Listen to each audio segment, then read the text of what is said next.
get the other broadcast going, but give me that minute and we should be on with the show. Got three topics. You see one on the monitor behind me. I'm assuming you know who those two gentlemen are. So we'll talk about that, but that's not going to be the main topic of the show, but certainly I do want to talk to you about that. So give me a minute to get my YouTube live stream going, and we'll get the live going momentarily here. So I need about a minute here. But Trump is talking some big news, so you know how that is. Trump just seems to dominate everything. So we're going to talk about that. I just want to get everything in here, and almost done. I think you gotta always let them know it's not for kids because they don't like that. Okay, and just want to make sure but we're just about here. And all right, so I think that should do it. Looks like everything. What's up? God bless. Thank you there. I think we good to go. Yep. Okay, so I'll go ahead and start it, and let's get the party going. Assuming it works, right? There we go. 3, 2, 1. What up, folks? Once again, it is indeed your boy Tim, the handsome liberal. We're going to be on TikTok, Instagram, and of course YouTube as usual. They got three topics I want to run by you. One, not so much, I'm not as concerned with, but I did want to run it by you because I see a lot of folks talking about it just to get your opinion on it. That's Austin and Carmelo behind me on the monitor. You may be aware that this was a stabbing, for lack of a better term, a stabbing that took place at a school in Frisco, Texas. The African-American teenager, I think they're both 17, they got into an altercation, and the African-American teen stabbed the Caucasian teen there, and it's become a major racial issue. Certainly would just like to hear, we can discuss it and hear your opinion on it. My humble opinion is it's turned into a racial event, and it is something that most Americans would otherwise not give a damn about this if it wasn't racially charged. One teen stabbed another teen, took his life, and other than the fact that they are different races, it's something that could happen any day, anywhere. If it was two white teens or two black teens, I don't think this story would be getting the national news. But I do want to run it by you to get your opinion because I do have one. Many are suggesting that the guy who took his life, Carmelo, the black guy there, is a premeditated murderer and should spend the rest of his life behind bars. We'll talk about that. And there is something that led up to it. There was allegedly something that led up to this whole event happening. So we'll talk about that. But I do want to show you something of how the media can play things, because this also applied in the loss of life for Trayvon Martin. Remember the George Zimmerman Trayvon Martin melee? In that case, Trayvon Martin was also a young teen, and it's the pictures that they find. Now you see on the picture here, Carmelo, the one that is essentially the killer, but you see how he has his hair in twists or whatever, and the victim here, the deceased, clean cut, looking like he's ready to go in and go straight to West Point, looking like he's ready to enlist and serve his country honorably. Now, this is the way the pictures have been presented. However, it doesn't take much online to find this picture here. Oops, not that picture, but that picture there. Now, that's also the same two people. That is Carmelo looking a whole lot more professional and polished up. This is not the picture that passed it around, though. That's the same guy. So it makes a big, big difference in what they show you on television. Let me make sure I get my YouTube. There we go. So it makes a big difference in what they show you on television, because it looks like a totally different kid. compared to this kid.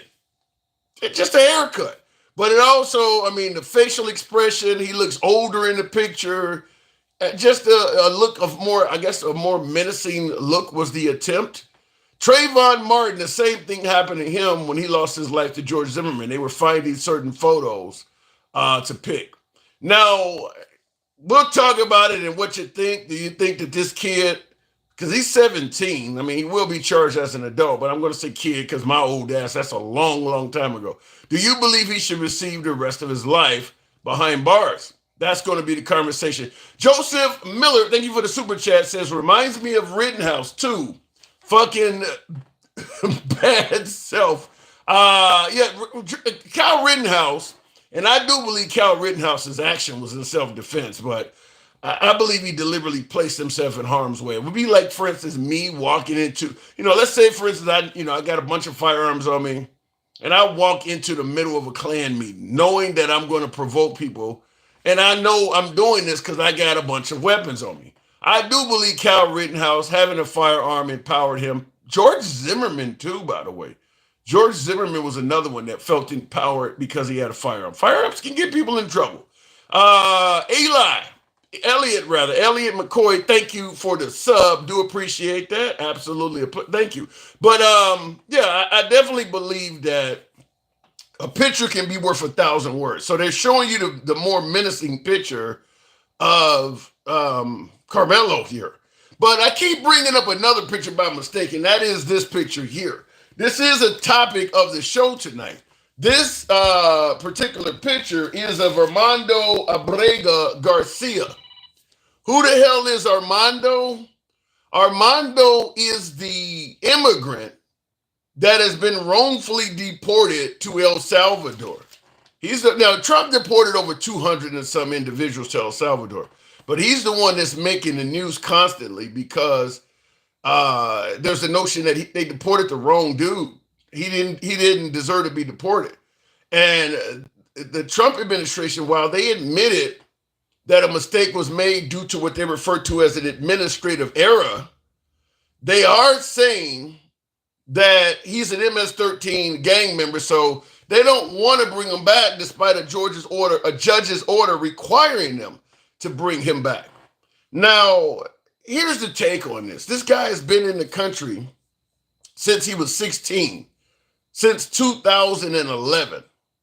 2011, so you're talking about 14 years he's been in America. My first question I want to point out is this. If he's a member of a violent gang, why doesn't he have a criminal record? He has no criminal history in America, no criminal history. They're down to saying he had a tattoo or he may have associated with some people. He's been a member of one of the most violent gangs in this country for 14 years and he doesn't have a single arrest. That's impressive. That would be impressive to be committing crimes for that long and getting away with them. He's in his 30s now. That would be impressive. I'm going to simply present it this way. If these folks are as violent as Trump, his administration is saying, why not just present some evidence? You could quiet a hell of a lot of Americans up by just simply presenting evidence that what you're saying is true. I mean, most Americans would be totally okay with getting rid of rapists and murderers, getting them out the country. Why not just present evidence that this guy is as violent and as much of a danger to the country as they're suggesting? 14 years in America, and the best you can come up with is a tattoo, or he hung around some people? That seems awfully, I mean, look, listen, at the age of 16, if you're hanging around violent gangs, that's the time you're going to do the most dirt. 16. And you're not going to escape the law for over a decade like that with no arrest or anything like that. That's just not going to happen. If he was in the country at that age, the most impressionable age of 16, he should have bodies and everything on him. Nothing? You can't present anything at all other than he had a tattoo on his body? So I do want to talk about that, but the main topic of the show, which ties into that individual there, Armando Abrego, whatever the hell his name is, Garcia. Armando, I don't want to butcher his name. Armando Abrego Garcia, that's his name. He's, like I said, he's been in the country since he was 16, came in the country back in 2011. So he's been here 14 years. Main topic of the show, because we're talking about Abrego, trying to get him back. Whoa, DJ Julio. Thank you. That was beautiful. Good to see you back, DJ Julio. A lot of people have been asking about you. Thank you for your support. Now, this one here is a doozy, in my humble opinion. This is Trump, if I'm correct, yesterday on Air Force One. On Air Force One. Because we're talking about sending immigrants to El Salvador to protect the country from violent inhabitants. What if it was more than just immigrants we wanted to send to El Salvador? El Salvador, the president there said he would be willing to take American citizens in the federal prison population. Is that one of the ideas you're going to be discussing? Well, I love that. If we could take some of our 20-time wise guys that push people into subways and that hit people over the back of the head and that purposely run people over in cars, if you would take them, I'd be honored to get them. I don't know what the law says on that, but I can't imagine the law would say anything different. If they can house these horrible criminals for a lot less money than it costs us, I'm all for it. But I'd only do according to the law. But I have suggested that, why should it stop just at people that cross the border illegally? We have some horrible criminals, American grown and born. And if we have somebody that bops an old woman over the head, if we have somebody that is in jail 20 times and goes back and shoots people all over the place and then has a bad judge or a bad prosecutor that do nothing about him, all they worry about is politics, they don't worry about that. I think if we could get El Salvador or somebody to take them, I'd be very happy with it, but I have to see what the law. Now, he says he has to check in to see what the law is about that. I'm going to ask you flat out.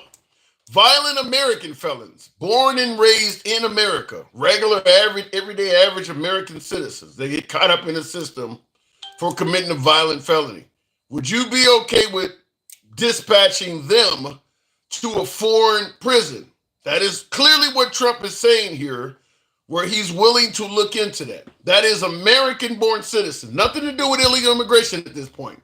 An American-born citizen being sent to El Salvador.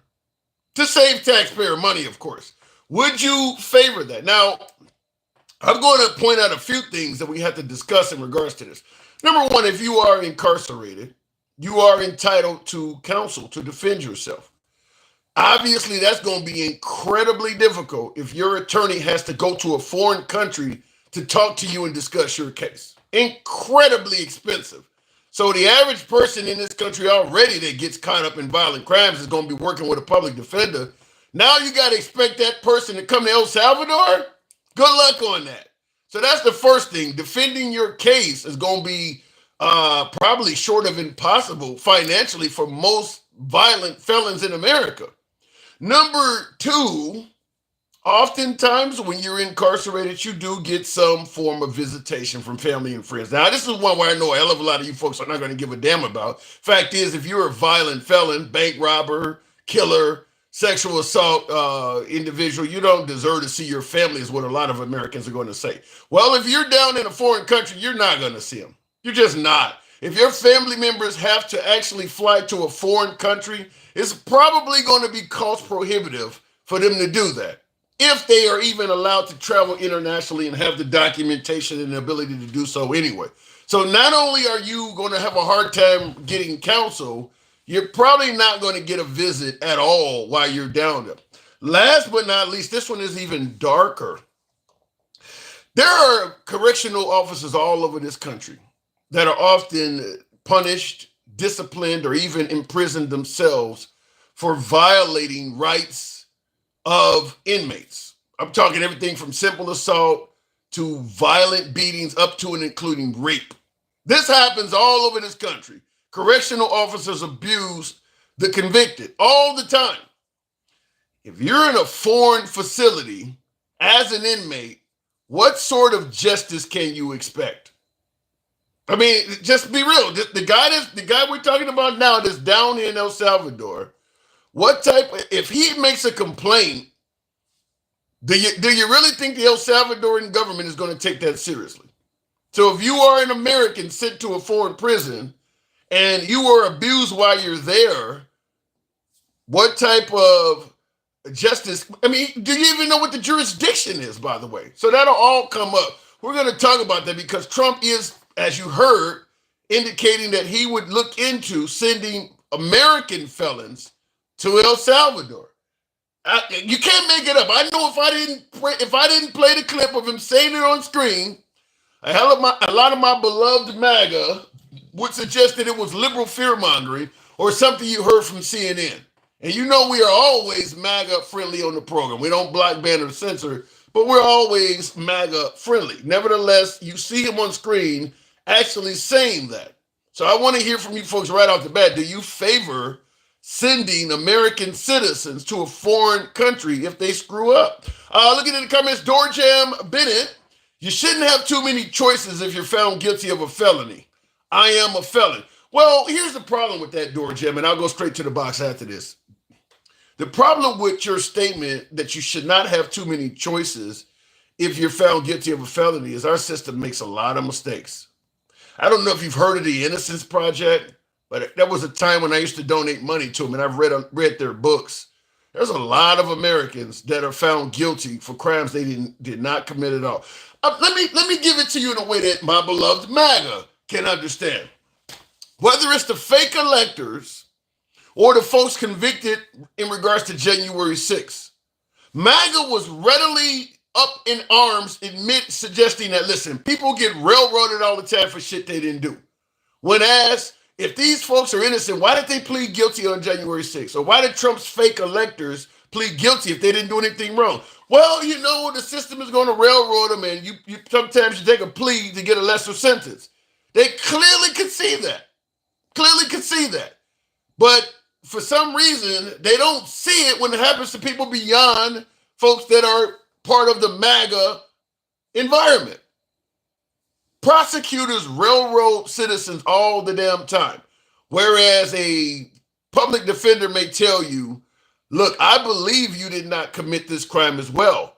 But the evidence, the witnesses they got, the limited funding, your family don't have a house to mortgage. I mean, at this point, my guess is there's a good chance, even though you didn't do this, you could be facing 20 years if they convict you. If you take this plea, you can be out in 2 and get your life back there. Lots of Americans plead guilty to shit they didn't do.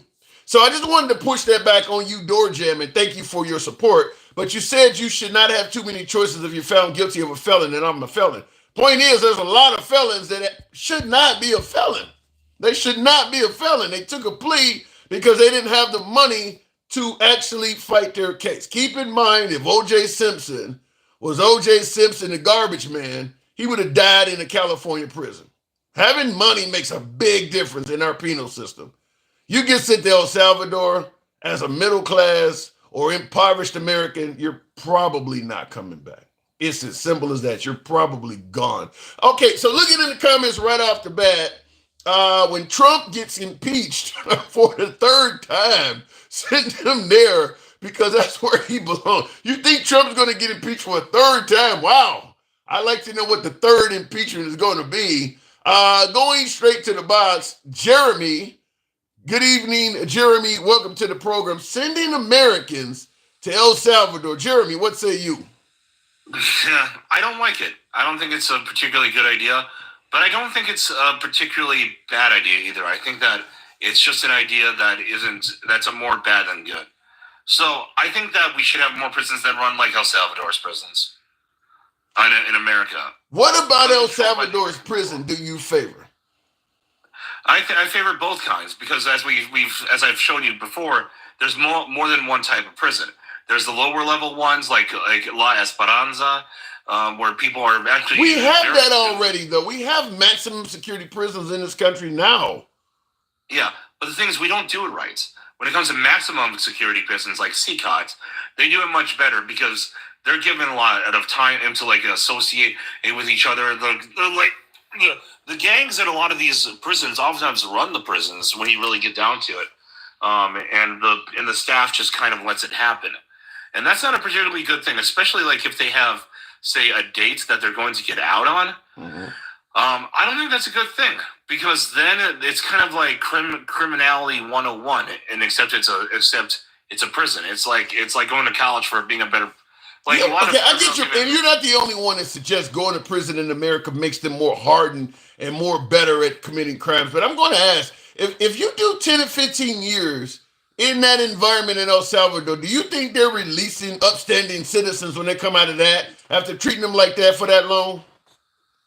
Well, CCOT specifically is their maximum security prison that's for life, so we don't have to worry about that. So But we someone- send So we send folks that came in this country illegally, or they just simply had a tattoo. We sent them to prison for life for that. Some of these, well, like, it depends on what crime they committed. Like I said, La Esperanza is their lower level prison. That's the one that's like where people are actually being trained in order to be more Well, functional. we know Armando, this guy that's on the screen right now, Armando Abrego Garcia. He's the one that the Trump administration admits that they sent him there wrongfully due to an administrative error. We know he's in CCOT. He's in the maximum because he was on video being brought in there. So he's in a maximum security prison, and he has no criminal record other than being in America undocumented, and they're claiming he's a member of MS-13. That's all they have on him. Yeah, they need to bring him back and have him stand trial, and then maybe deport him to his home nation, and then just warn him, hey, you can't come back in, or we'll have to put you in an American prison. Why are they fighting that? Why are they fighting? If what you're suggesting is correct, you're going to a maximum security prison. That means the Trump administration knows that. They know that this guy has no violent criminal history other than their claims he's the MS-13 member with no criminal record and a damn tattoo. They know he's going to prison for life. Why would they be in favor of that? They would probably be in favor of that because it's harder to get people back once they've actually landed in El Salvador. Now, I think that they could do it, but I think that they kind of realize, oh shit, we kind of overshot our shots here. Jeremy, And Trump, Jeremy. And El Salvador is very, very hard. Jeremy, Trump has brought people back from North Korea. We brought people back from Russia. We actually have a diplomatic relationship with El Salvador, and we're paying them money to house these inmates. You're telling me we can't bring them back? With that relationship, we can bring people back from Kim Jong-un. We had an African-American dart and run into North Korea. I said it's uncomfortable. I don't. If we can bring somebody from North Korea, then damn, get engaged in the uncomfortable. Yeah, I know, and I think we should. The thing is, I think that this is a very big oopsie in the Trump administration. You know me, Tim. You know I'm willing to call out. Oh, it's the Trump. Like I still don't regret my vote. But I'm more than willing to call out the people who I voted for when I don't think that they acted in the way that I thought they should. Yeah, but you do realize we're no longer talking about the economy or giving money to the Ukraine. We're getting to the level of prison. We're talking about inhumane shit at this point. Like literally hurting people just for the sake of doing it. This guy, as you admitting the guy should be brought back, but leaving him in there and actually fighting, Trump is fighting to keep him in prison for life for this. Is that not inhumane? He's actively fighting it, or he's just not. Yeah, they're taking it to the Supreme Court now. He's losing, and they're continuing to push and fight. Yeah, they're taking it all the way to the Supreme Court. Well, I don't approve of that at all. So I don't approve of that at all. But now, as for the wider issue of, say, putting Americans in those types of prisons, I'd say you should put them in those types of prisons, but not in El Salvador. Not in El Salvador, in the United States. And I think there should be, mid-level prisons, ones that do have violent offenders but aren't maximums. I think that we should do what Europeans do, at least to some degree. Like, we shouldn't make their beds super comfortable or something like that, but a lot of European countries have it where we have single cell cells. So, like, only one person at a time, and we shouldn't let too many of the prisoners associate with each other. Because, again, that's like a lot of times people who aren't even in gangs, who might have done something violent, but maybe they want to reform, maybe they want to get their GED, or even a bachelor's degree. You can do that in prison. Sometimes, as they're so afraid of the gangs, that the gangs say, hey, you join us or we'll kill you. Yeah. Well, I think the issue is, because our prisons obviously are considerably more harsh than Europe. In fact, because we're talking about comparing our prisons to what they got going on in El Salvador, but in reality, American prisons are harsher than anywhere in the free world. You got to go to El Salvador or Russia somewhere or North Korea to get an equivalent, something that we can talk about. All of Europe, just about every country in Europe, particularly Western Europe, all of their prison facilities are more humane than what you find in America. In my opinion, I think we want it that way. In America, we want inmates to live like shit. We want them treated as harsh as possible, which is why some people are saying, we shouldn't be cruel, but we should make prison uncomfortable. You shouldn't enjoy it. I don't care if you put me in Trump's house, which is a posh location. Put me in Mar-a-Lago. If you told me I can't leave there for 15 years, that ain't a good place to be. I don't know why people think prison is so great. I mean, it ain't great at all. Let's not pretend that like living in Trump's house is the same as living in squalor. But why would you put a person in squalor? Well, I'm saying, and what you should have is clean and safe, but strict. Clean, safe, and strict. You should have. I don't see why it shouldn't be a really uncomfortable experience that you don't ever want to go back to. Even if I don't see why we need to make minimize their discomfort, because it is a form of minimizing their discomfort. But let me just interrupt you and say this. Which one is more important? Making sure that prison is not a great place when they're inside, or making sure that when you release them, they have what is necessary to become a responsible citizen and not come back? You can't get both. You either treat them like shit to try to be deterrent, or you treat them decent to help assure they're going to be a more responsible person when they get out. Treating people like shit. No, I disagree. I think that's a false dichotomy. Okay. I think that's a false dichotomy. I think that you can have fair punishment that is strict, but at the same time give them a way of getting out. So first off, let's think about it like this. Let's say you wake up in your single cell. Like if I was running a prison, you wake up in a bed that is comfy enough where you can sleep well. Okay, you wake up in a cell that's all yours. You can decorate it. You can do what you want with it, but you can't really have amenities like you do in Europe. Where you have like computer screens and you have a bunch of other comforts. The stuff you're gonna need when you get out and look for a job. In other words. Yeah, but you can go out. You can go and like be trained and you can get things like you can get your BA, you can get your master's, or something like that, or even your GED if you haven't. The problem is there's too many Americans that go, well, I didn't get education for free, so why should the inmate get it for free? Well, fuck them. I'm not dumb. Like, I'm my own person, Tim. I'm my own person, okay? I say if you have to come back to society, you should be reintegrated, but I want the carrot and the stick. And I think that's the bad balance of the two. I don't want prison to be a vacation, but I also don't want it to be a forever punishment, because if we're going to forever punish you, we might as well just put you in a max and just keep you there instead of releasing you. That's my point. I want to ask you a different topic before I move on, but I agree with you. If you look at the countries on earth that have the lowest rate of recidivism, meaning more people who get out and don't come back, you look at how they treat their inmates, it's almost always better. The countries with the highest rate of recidivism is countries that treat their people like shit. Because treating people like shit doesn't make them civilized. You treat a person like an animal, that's what you're going to release. Last but not least, though, when I move on, have you heard about this case with Austin and Carmelo down in Frisco? Yes, absolutely. It was absolutely 100%, and Metcalf did not deserve to die. No, I don't think he deserves to lose his life.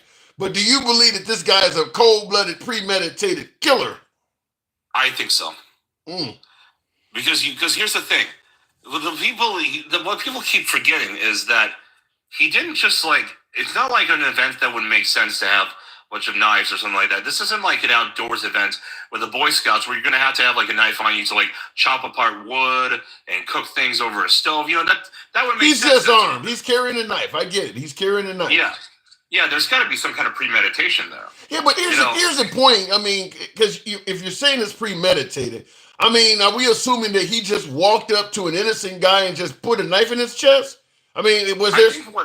I think what happened is that he was on edge. He was probably a little bit unstable, and he was looking for some way of getting out his anger and his resentment.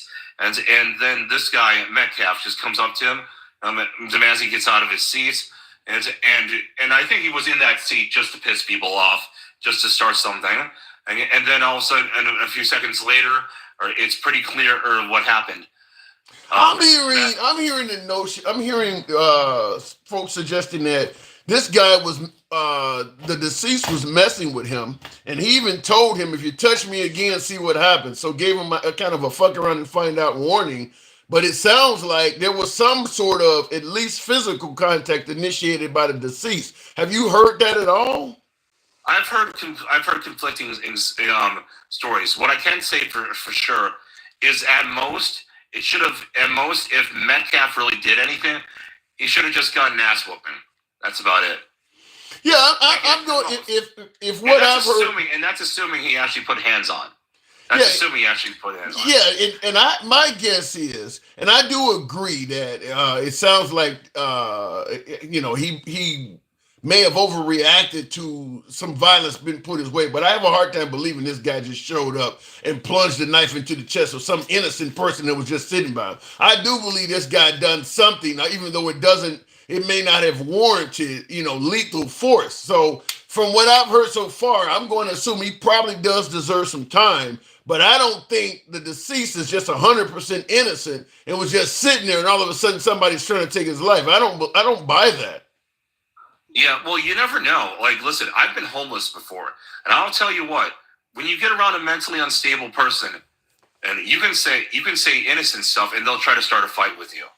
Like, there are just some people who are just unstable emotionally and mentally. Yeah, but if somebody say, "If you touch me again, and you'll see what happens," that don't sound mentally unstable at all. It sounds like they're tired of you fucking with them, and they about to take it to the next level. I mean, that sounds like a clear warning. That's what was actually said. The truth is, we don't completely know. Yeah. We hear a lot of conflicting stories. Now, if there was video of this, that would help out a lot. Video would make things a hell of a lot easier to know about. But again, from what I can tell, I don't think there is video. No, I don't think there's any video, but I haven't heard anything about him suggesting that he was mentally unstable. I don't think that's there. In fact, he's 17 with no prior criminal history. So it doesn't say, I mean, even though they took a picture, they put the picture of them looking like this up here, when there is pictures of them out there looking like this. So they clearly went and found the worst picture they could find for Carmelo, because here's a picture of him wearing a suit. I don't know why that one ain't out there. But the point I'm making is, from what I'm hearing, if you come and punch me in the face, that doesn't give me the right to use a pew-pew on you. But it doesn't mean you were innocent. I deserve to go to prison for that, because that's overkill. But it's not like you were an innocent guy. And that's what I think happened, is that the guy was messing with him, and he got probably more than he bargained for. I got to move it on, though. But you saying a cold-blooded killer, huh? I'd say that because, again, where did the knife come from? This isn't a sporting event where it makes sense. Like I said, if you were in the Boy Scouts, it makes sense that you would have chopping tools and cutting tools and stuff like that. This was a football. So I'm going to be flat out honest with you. I had a problem with a bully in school, and I took a knife back in the 80s to school. So if somebody fucking with you, it is what it is. Sometimes going to the teachers don't always work. My guess is there's a whole lot of students bringing weapons and stuff to school that are not cold-blooded killers. People mess with you in school, man. Everybody handles getting bullied different. I'm just going to tell you that my guess is there's a whole lot of kids bringing stuff to school because somebody's fucking with them. Because bullying is part of going to school. Yeah, I know. And thankfully, I went to a very nice suburban school where everyone talks tough and nobody got a spine.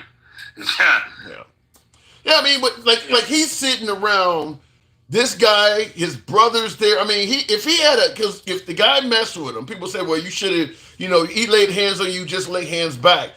It sounded like he was in an environment where he would have got his ass beat, because the guy has a twin brother that was there because he died in his arms. Not to mention, it sounds like he was in an environment where everybody was on his side of the deceased. So chances are, if he had just tried to get in a fist fight, he may have gotten jumped. But I got to move it on, man. All right, man. Have a good one. Always a pleasure, Jeremy. Thank you. Looking in the comments, what happened to Brian Deppa? Who is Brian Deppa? Real quick, looking in the comments though, he didn't tariff Russia, but he tariffed Ukraine. Is that real? Is that right? Trump didn't put a tariff on Russia, but he put one on Ukraine. I haven't looked at the entire list of tariffs, but damn, he tariffed Ukraine, which is in shambles, but he didn't tariff Russia. Wow, that's cold. That is cold. Shall we talk violent crime rates and discuss what one group is overrepresented in them all? We could talk about that, Basketball Jones, but we'd have to also talk about the system itself. Keep in mind, there was a time in this country when it wasn't safe to be African American. People could come here, and even then, it was more blacks in jail. So it ain't like this. I mean, there was a time when African Americans were not committing violent crimes like they do now. And even in that time, they still were overrepresented in the penal population. So the system itself is also part of that. I'm not going to try to speak up for people who are committing crimes, but the system is tailored in a way that is going to net more people of color, considering the fact that money makes a big difference as well. As I pointed out earlier in the live, if O.J. Simpson was O.J. Simpson, a bus driver, he would have died in California prison. Having money makes a big difference. I mean, we got a whole, I think most of us, at least coming from the hood, know people who went down for drugs. Robert Downey Jr. had quite a bit on him. Britney Spears, Paris Hilton, they all got caught with shit on them. None of them did a day. So having money makes a difference. And there's no community more impoverished than the one that's overrepresented in the penal colony. All right, looking in the comments real quick, tap the screen. I haven't asked for that yet. Tap the screen, get the likes up to about 15,000, and we'll move on. Yes, that is true. He didn't put nothing on Russia because Trump and them are in cahoots. That's crazy. He could have put a tariff on Russia and called Putin and told him this is just for the image. I gotta make things look right. And don't worry about it. We'll talk it out. I mean, but to exclude them looks bad. Certainly to our allies that are noticing America's getting close to Russia when we've all came up thinking that they were the enemy. Our allies, damn, you tariffed me. You in Australia. You happen to be Norway. You happen to be Germany, France. What the fuck? You tariffed me, and you didn't hit them up. I mean, it looks bad. It does look bad. Dorjam Bennett says, don't forget, the terms were dictated to you before you committed the crime. Not talking about the ones who got railroaded. I don't know. You said no, the terms are never committed. The terms are not dictated to you before you commit the crime. I mean, anytime you commit a crime, the sentence, there's a big window of what it could be. I mean, you can even make a plea with the prosecutor, and the judge may not take that. I don't know if I'd agree that the terms are dictated to you. I don't know about that one. Anyway, looking at somebody says PP tapes. Going back to the box, we'll go straight to the one and only Dencal. Good evening, Dencal. Sending Americans. I don't know if you've seen the clip I played earlier, Dencal, but sending violent American felons to El Salvador, something Trump said he wants to look into. What say you? It's wrong. It's wrong. Why are we doing the same thing that Trump said other countries were doing to us? Opening up, sending prisoners to another. Why are we sending other people anywhere? If they committed a crime here, shouldn't they be punished here? What is the mass sending a bunch of people to prisons without due process and saying that that's a good thing for the country? It's not. Well, he's all about saving money, so it is cheaper to house you in El Salvador than to house you in your state prison. So he's doing the same thing he says about American corporations, right? What do you mean? Sending it somewhere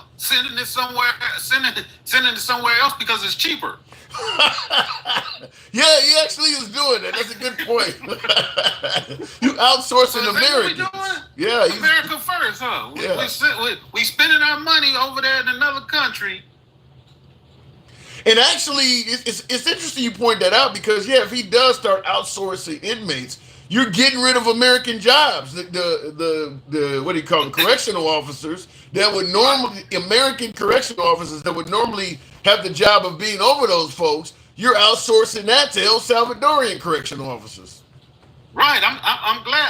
I know we talked about this a while ago, but we was talking about investing in things that go against our interests, and I said, hell, I might look into investing in the private prison system. Yeah. And you talk trash to me about that. I'm glad I didn't, because they probably mad as hell because all them prisoners getting shipped to other places. And they done created this infrastructure in America to house all these people. That is true. They did expect to send. Well, I don't know. The courts may stop Trump from this whole exporting, folks to these prisons. I mean, the courts are not in favor of it. Now, he's all the way up to the Supreme Court, but the courts are trying to stop him. So those folks may end up getting their money because the courts want. I mean, because I agree with you. If you commit a crime in America, you should do your time in America. You shouldn't be sent overseas because. First of all, the right to counsel. If I'm serving time in El Salvador, I got to pay an American attorney to fly all the way down there to talk about my case with me. It's already hard enough to hire an attorney because it's cost prohibitive. Now I got to pay for him to take international flights and shit. I mean, that just them folks ain't got enough money to afford at all. Lawyer to fly somewhere for them. At all. Yeah. Not to mention if you want to meet, if you want your mom or your spouse to come see you every now and then. Now they got to do an international flight. I mean, all of this is bad. Yeah, it's horrible. And once again, I do want to revert back to one of the things I heard you say the other day is they need to slow the hell down. Yeah. They just doing all of this shit all willy-nilly, just doing stuff and then realizing what the problems are. Instead of sitting down, analyzing the problem and coming up with the proper solution. Like I don't think they are doing it fast and then realizing there's problems. I think they know what they're doing and don't. I think they know that a lot of the people they sent to El Salvador are not violent gangbangers. And I mean, this guy, the guy I got on screen here, this guy has been in America since 2011. He did come into the country illegally when he was 16. But they're suggesting he's an MS-13 member, MS-13 gang member and all that. Like, he been here since he was 16, the age when you going to be committing the most drama, and he don't have a criminal history? All you got is a tattoo? This dude is like 30 years old. He escaped all of the most violent years with your testosterone and shit. You're telling me he's in one of the most violent gangs on the continent, and he got away with no criminal history. The only thing you got on this dude is a tattoo. That's insane. Right, got a whole family. Yeah. Evidently doing the right thing. It's not like they caught him committing a crime. Look, a lot of those people leave those foreign countries to get away from them gangs. Yeah, and sometimes they might still have a tattoo. Yeah. They can't afford to get them things. And I was going, because I see in the comments, MS-13 says not MS-13, Mac reacts. Mac reacts said the judge found him to be an MS-13 member. I heard a judge say that the Trump administration is presenting little to no proof on their claims, but like you pointed out, Cal, how many Americans that are 30 years old, like this guy is now in his 30s, that may have had a tattoo from when they used to serve in a gang, or maybe when they were in a motorcycle gang, or something from when they were younger that they're not involved in anymore. I mean, if everybody got held accountable for the ink that's on their bodies, I mean, I don't get it. Right. So we should hold up Pete Hegseth to the same standard then, right? Well, we did a show on Hegseth tattoos, and I came to the conclusion that his tattoos were military and religious. So, because people say they're white supremacist tattoos, we broke them down. I was able to find them everywhere, all over the internet. You did, but the people that his leaders in the military thought otherwise, and they relieved him from multiple assignments because of those tattoos. So you can sit here and read propaganda and see what it is, but the people that's around him, his higher ups, said nah. That's a good point. That's good. You know what, then, Cal? My heart goes out to you. That's a good point. That's a good point. My heart goes out to you. So, but when I looked it up, I did find his tattoos in places that were not racially oriented. But you're right. The military saw his tattoos and came to the conclusion that he was a nationalist or some kind of white supremacist or something. Right, and that's all I'm saying. Like when it's easy to read some stuff, just like MAGA reacts on here talking about the judge decided he was MS-13. How in the hell can a judge decide if I'm in a gang without no physical proof or because I had a tattoo? Can they show me? I haven't heard that. Yeah, because you should. I mean, there should be way more evidence. If somebody, like I said, the guy's been in the country for 14 years. If he's MS-13, there should be way more evidence than just a tattoo. I mean, do you have folks who've been arrested and implicated him? His name came up or something. There should be.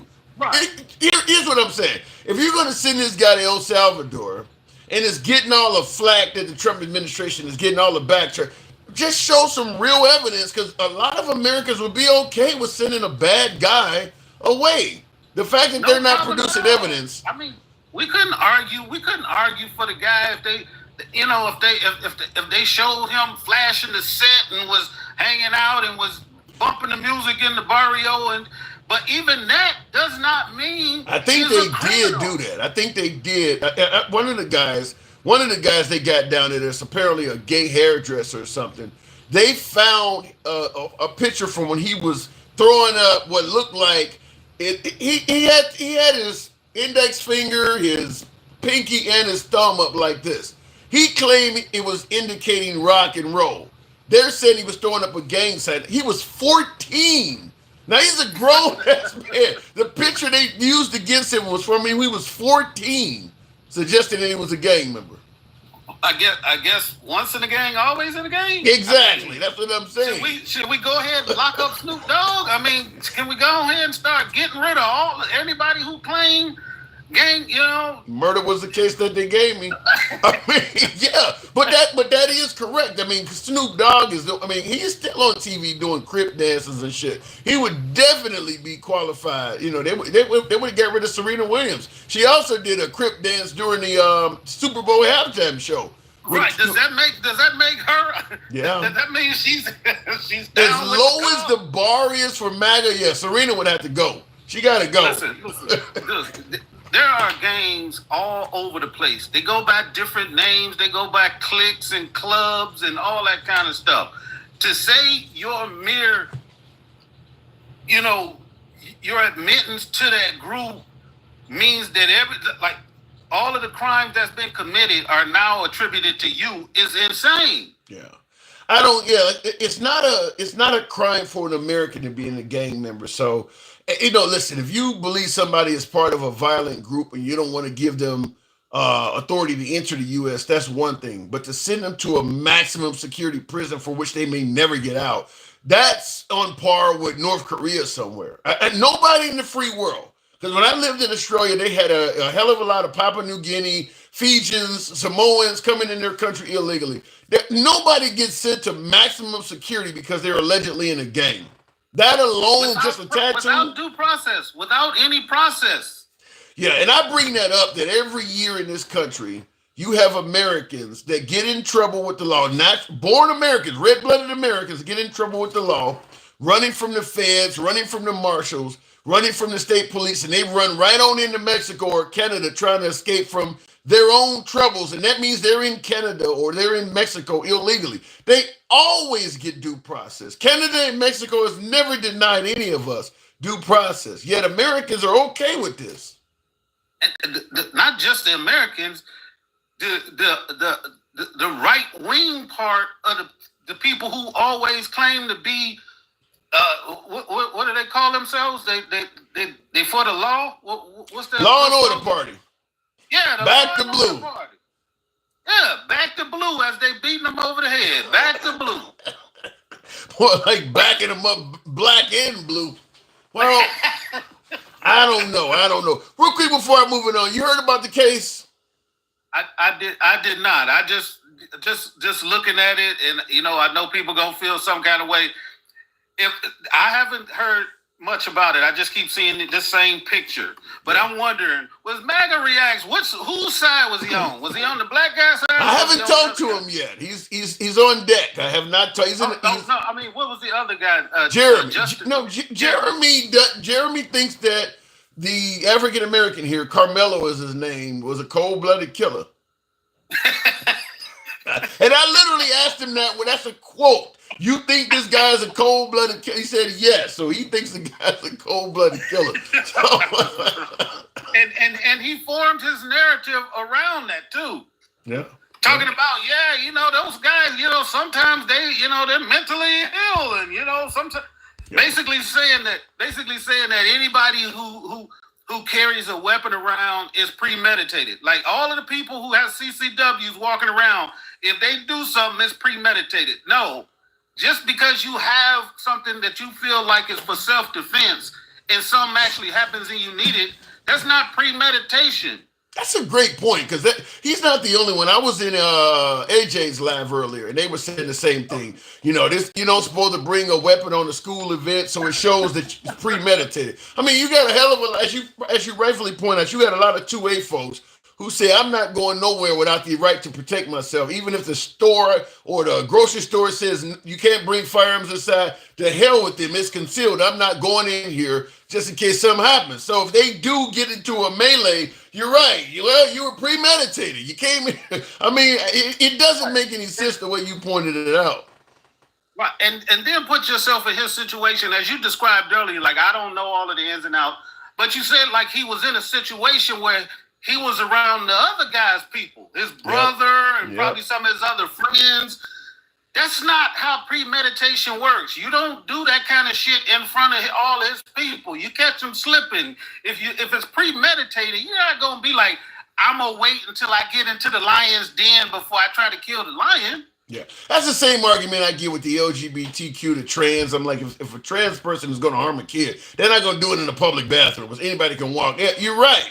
I mean, if you're going to do something evil, you tend to plan it in a manner that you can get away with it. You're not going to do it in front of a whole audience full of people. That's not the way you generally do that stuff. Yeah, but they don't want to use their common sense when they're having these discussions, because if they do, they'll find themselves kind of indicting their own thoughts and ideology. If they really thought about some of this stuff, like MAGA reactions on there talking about, it's not a crime if you in deportation cases, it's like he's just making up shit to fit his own narrative. I can't wait to bring him up. All right, then, Cal. Appreciate you coming through, right, man. Always a good talk. Thank you. All right, moving on with the program. By the way, tap the screen. Wow, we kind of low down. So show the program some love, folks. Tap the screen, get the likes up to about 20,000. You can only do that if you're wow. Arshafan says you can only do that if you're not a black man, Tim. Don't forget the rules. So what are you suggesting? Let me ask you guys by way of yes or no in the comments.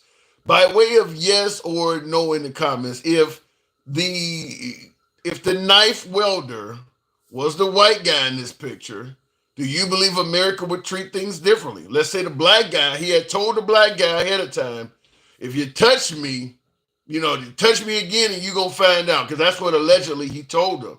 If you touch me again, you're going to see what happens. I can't remember the exact quote, but he did warn him to stop touching him.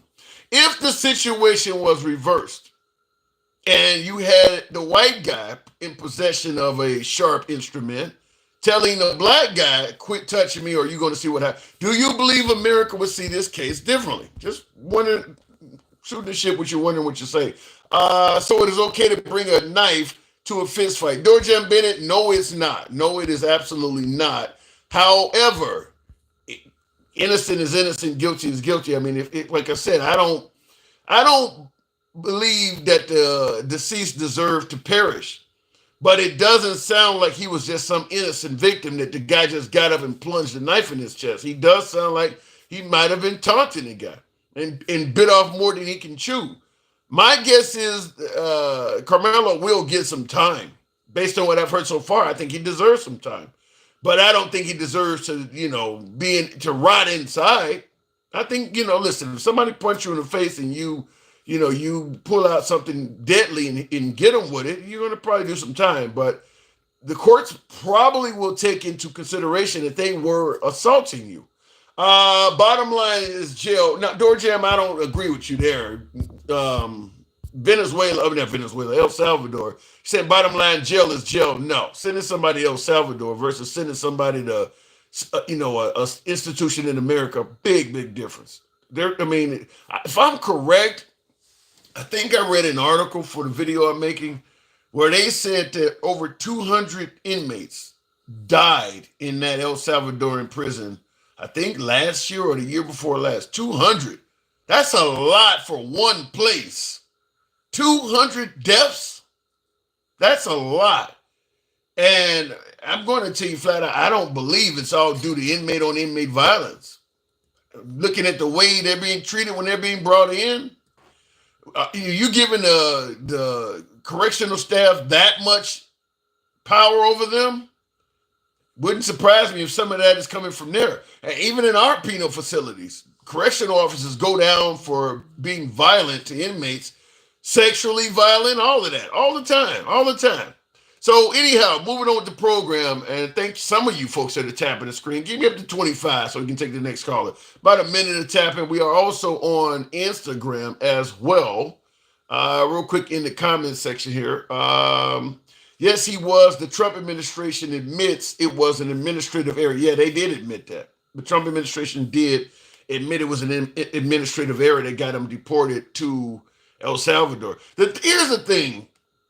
If you come in this country illegally, 100% illegally, you still have rights. Let's say, for instance, an attractive woman swims across the Rio Grande, and the minute she gets out of the water, she's looking at the boots of a border patrol officer. Got handcuffs in his hand and everything. And he decides, well, I'm going to enjoy her before I deport her. You don't have the right to sexually violate her. The fact is, you cannot do certain things. You can't just send somebody to a violent prison just because they entered the country illegally. I mean, they still have human rights. You can't. There's a lot of folks who believe that if you enter this country illegally, it's okay to do anything they want to you. That goes against all sorts of agreements we have internationally. You can't just violate somebody. Like in the case of this guy, where he came in the country illegally at 16, and they really don't have anything on him, apparently, other than tattoos, and maybe, I guess, he hung around some gang members, and you're going to send him to a maximum security prison indefinitely for that? Whatever happened to the punishment must fit the crime. That is insanely overkill. We're talking about it in regards to Carmelo using a knife on it. This is insane overkill. Insane. But in addition to that, before we move on, since you guys trying to get me up to 25,000, we'll take the next call at 25. Debo Draco says, good Lord, where do you get these analogies? They come off the dome. Let me know which one is wrong. But in regards to sending an illegal immigrant to a foreign maximum security prison, for some of you folks that may have just tuned in, Trump is willing to go a little bit further than that. Salvador, the president there said he would be willing to take American citizens in the federal prison population. Is that one of the ideas they're going to be discussing? Well, I love that. If we could take some of our 20-time wise guys that push people into subways and that hit people over the back of the head and that purposely run people over in cars, if he would take them, I'd be honored to give them. I don't know what the law says on that, but I can't imagine the law would say anything different. If they can house these horrible criminals for a lot less money than it costs us, I'm all for it. But I'd only do according to the law. But I have suggested that, why should it stop just at people that cross the border illegally? We have some horrible criminals, American grown and born. And if we have somebody that bops an old woman over the head, if we have somebody that is in jail 20 times and goes back and shoots people all over the place and then has a bad judge or a bad prosecutor that do nothing about him, all they worry about is politics, they don't worry about that. I think if we could get El Salvador or somebody to take them, I'd be very happy with it, but I have to see what... Now, and he says that he has to see what the law says. And I see in the comments, Dencal rightfully points out the fact that he's admitting he don't know the law and doing something as awful as that shows a lot. You don't know if you can legally, send Americans to a foreign prison. You don't even know if you can legally do that or not. And you're president on your second term. That should be akin to a senior in high school telling you, I don't know what a cafeteria is in here. You went here all 4 years and you don't know that, well, I don't eat here all the time. That don't mean you shouldn't fucking know what a cafeteria. How could he not know that?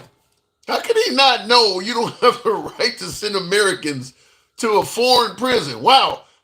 Trump is taking about the worst of the worst. He's talking about the worst of the worst. Door Jam, that's a good point.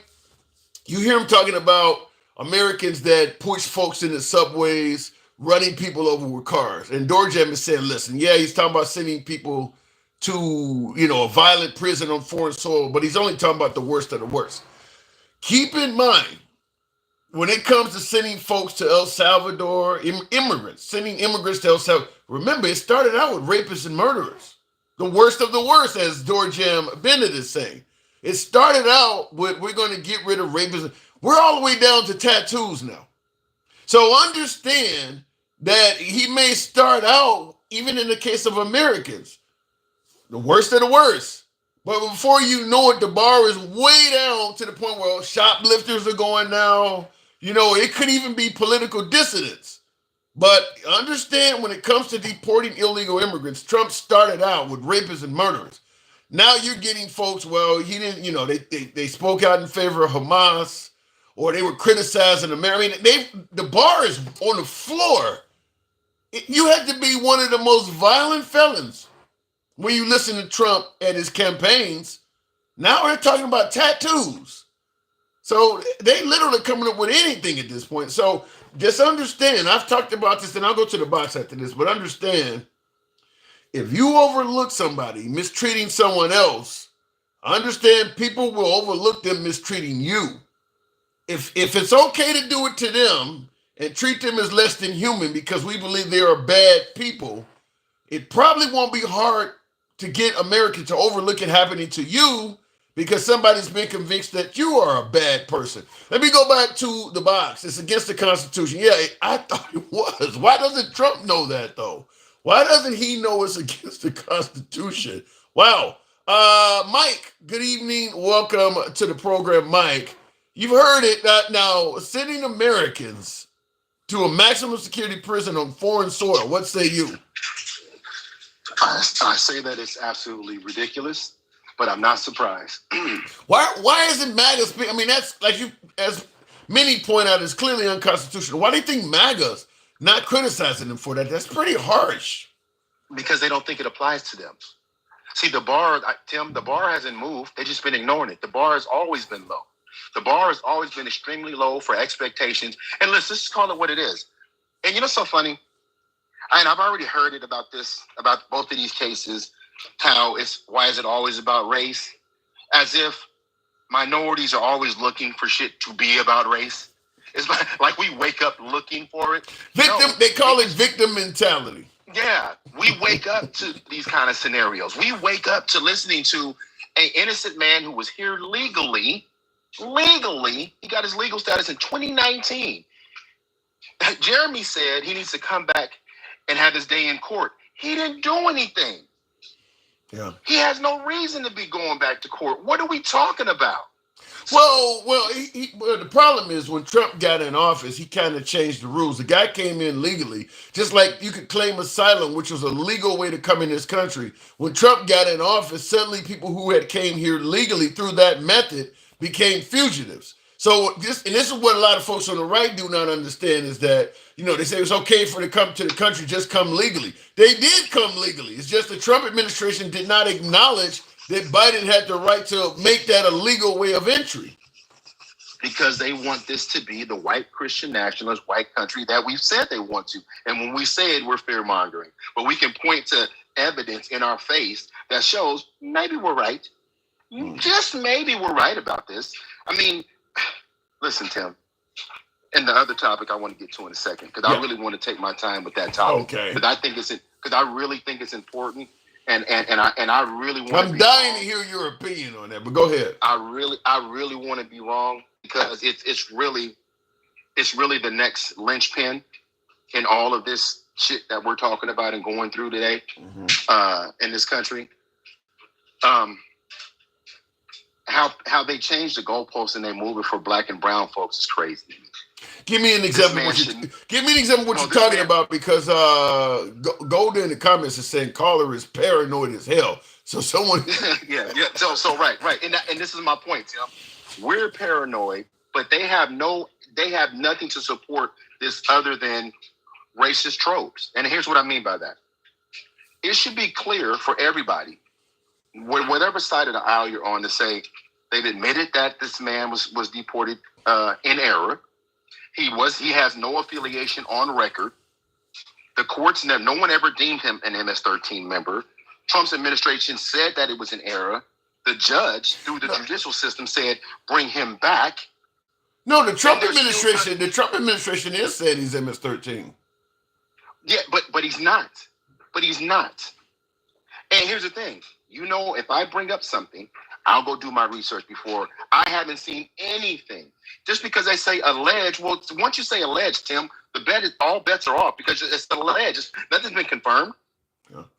Are you alleged to do something and you haven't been convicted of I think the issue is, at least for MAGA, if Trump says it, then it is. So if Trump says he's MS-13, or if it comes from that administration, it kind of trumps what any judge, because any judge that says otherwise becomes a liberal or an activist judge. They're going to take Trump's word over any court. If Trump is saying that this person is an MS-13 member, then that's kind of etched in stone at that point. In their minds, and this is where my pushback comes. Every time we have these conversations, and Trump is the verdict, and they were saying that they want a king. They're saying that they want fascism, that they want a king, that they want all the things that they say is fear-mongering. All the things that we talk about, because if that wasn't true, then we would use the system, right? Yeah. But if he says it, don't matter. Did you drop? I mean, nothing matters. Yeah. To me, they're coming up with a million excuses for why that those folks shouldn't get due process. One being where if you're in the country illegally, you don't have the right to due process. Others are saying, well, it's too many of them to give them due process. And to me, I don't see. Look, if you're saying that these people are that violent or whatever, I mean, for you to come to that conclusion, it has to be based on something. Show us what it's based on. Exactly. Just like when Trump went through all of his court cases and they said the system was corrupt. So let him go through the corrupt system then. I mean, if that's your position. I mean, this is what I'm saying, Tim. And that's why some of these conversations I actually like to have and I don't. Because the hypocrisy takes you back to the one common denominator, which is race. Right? For example, that Dallas stabbing, right? Okay. I listen to Jeremy. I know what MAGA Reacts is going to say because I know the kind of racist that they are. Whoa! They demonize it. I said it, and I meant it because they demonize a young man, calling him mentally unstable, right? Because calling him mentally unstable and all these other things, and they haven't read anything. Because what I've read and what the reports that I've read say that he had been bullied by him and his twin brother before. That's what I've been reading. Because they are twins. Yeah. I haven't heard that. They're twin brothers. No, I know he died in his brother's arms. I know that, but I didn't know they had been bullying the guy. Right. And so and another report that I read, again, what I read, and you can look it up. What I read is his brother was up there with him. His brother had just walked away before it escalated. But he was sitting underneath a pop-up. He asked the coach, could he sit underneath it? Because it was raining. Did you know that? No. It was raining at the track meet, and I coach track. And anybody that has ran track, coach track, or been to a track meet, when it rains, teams just get undercover. They don't care, right? But the kid asked the coach, can I sit underneath the pop-up? The coach said yes. So it was not a matter of him deliberately sitting with the wrong people.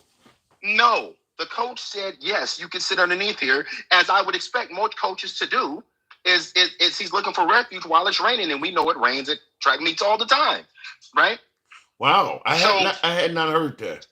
Yeah, and so for this kid to come over and tell him where he should or be not, that wasn't his job to do that anyway. Yeah. Let's just call it. And that's what I was in AJ's lab, and somebody was saying that, and I said the same thing. I'm like, it ain't. He's a 17-year-old. It ain't his job to enforce. Even if this guy is in the wrong spot, it ain't that teenager's job to do that. I mean, you can't. Yeah. You can't put your hands on somebody. It ain't your job to be involved in that. Absolutely. Here's the thing. And so after that, again, according to reports, after that, the guy who's 100 pounds bigger than him. Did you hear that too? Wow. No. See, that's what I'm saying. But see, and listen, Laura Ingraham did this shit on Fox the other day too. She left out all of that shit, of course, right? This kid is significantly bigger than him, Tim. You wouldn't expect anything less from Laura Ingraham, though. But in the comments, Dorjem says, so you use your fist and not a knife. But based on what you're saying, if the guy's 100 pounds bigger, that's just going to be you're just going to get your ass kicked. Yeah, Dorjan's full of shit. But here's the thing, Tim, and I'm not advocating of how he should have reacted. What I'm saying is this: we don't know how people are going to react. True. What Dorjam is saying, based on that, just accept this. If you think you're gonna get your ass whooped, just take the ass whooping. Is that what he's suggesting? Have you ever suggested either of your kids just summarily take an ass whooping, Tim? No, most likely you would try to tell him to, de-escalate or get the hell up out of there. But I mean, you don't want your kid carrying a knife at school either, though. I don't either, and I agree. And here's the thing: and if they're gonna ding him for having the knife, okay, fine. Whatever that is that goes around him carrying the weapon and having the weapon, that's one thing. But to charge him with capital unaliving, means it's premeditated. Well, if he came there. That's nonsense. In my opinion, it could be something like what they did with George Zimmerman, where you overcharge somebody, just to appease the public, when you know you're not going to probably meet the standard for that. I mean, it wouldn't surprise me. I mean, even in my opinion, based on what I'm hearing, I don't think the kid should walk away scot-free, but I don't think he should be doing, life in prison behind it either, because like I've been pointing out, the deceased was not just some innocent guy where he just walked up and plunged a knife in his chest. He was doing something, because he made it clear by saying, if you touch me again, you're going to see what happens. Exactly. So you touched me again. But here's the thing, though, Tim. I'm going to push back on you big time on this. You can't have that position and then say Kyle Rittenhour should have got off. There's no fucking way. They shooting at Kyle Rittenhouse. No, that's different. Yeah, that's big. No, they didn't. No. They did not shoot at him. Well, you got a guy with a hold on. Kyle Rittenhouse is on the ground while one guy is trying to hit him with a skateboard, doing flying kicks. There's another guy off to the distance with a pistol in his arm. That's after he killed another guy who was trying to disarm him. Kyle Rittenhouse was acting in self-defense. He didn't have a choice. He shouldn't have been there, but once he was there, it was in self-defense. Tim, okay. So what I'm saying is, see now, and this is why these conversations, and this is why race matters, because, and not from our perspective, but we know the history of this, right? It's why the nation was up in arms when OJ got off, as if all black folks were happy. Race absolutely plays a part. I agree with that. Absolutely it does. Listen, and let's just be clear, real quick on OJ. Black folks weren't happy because we loved OJ. We were happy because the system worked as it was supposed to do. We were happy because the system finally worked as it was designed, and white folks was still pissed off as if black people did something. And the fallout, and there was fallout behind that too, but I'm going to get back to that. But what I'm saying here, Tim, is this. We are legislating how somebody should react in the protection of their own space. And what I mean by that is he didn't pull out a firearm and just start pew-pewing randomly at the school. Matter of fact, if you read the report in this statement, he asked, did he unalive him? Is he going to be okay? He admitted. He said, he admitted he had did it. Yeah, he didn't try to deny it. And here's the thing, and people need to understand, and this is why we need to be able to have a conversation. And sometimes when we have these conversations, we should be talking to the other side instead of going back and forth between, comments and all of that, because they're mischaracterizing this. This young kid was not a stone cold killer. He has no record. He has no record. Well, let me ask you, do you believe he is innocent? You believe he should walk? I don't know. You know what? This is what I'm saying. There's not enough evidence yet. And here's what I'm going to say. I'm going to give you a perfect example. If they find his phone and he has text, or somebody can verify that there was conflict before, and he had alluded to, man, he do this, that, or a third to me again, I'm going to do this, then no, because that's pretense, but it's not premeditated. Because at the end of the day, that guy came to him. He didn't go to him. That guy came up in those steps trying to regulate that young man and where he's supposed to be, right? Now, why? See, it's a funny thing. They haven't showed the pictures of, and I don't remember the deceased young man's name right off, but Austin. him and his brother. Have you seen the picture of Austin and his brother with the assault rifles? And the, and that's one thing. They ain't showed that. So Google that. You'll see it. Both of them are standing there in camouflage and assault rifles, right? I haven't seen that. Yeah, I know. I know you haven't, because this is what happens. This is what they do. And if you notice something, Tim, you'll find it. Yeah, go ahead. I'm listening. If you notice something, and his dad was trying to plead. His dad, Austin's dad, was trying to plead to people: do not make this about race. This is what his father. There's no way to avoid that. There's no way to avoid. I know, but here's the thing, and I'm reaching out about his father's statement. His father's saying, "Hey, everybody, take a breath here. Everybody, just relax." Right?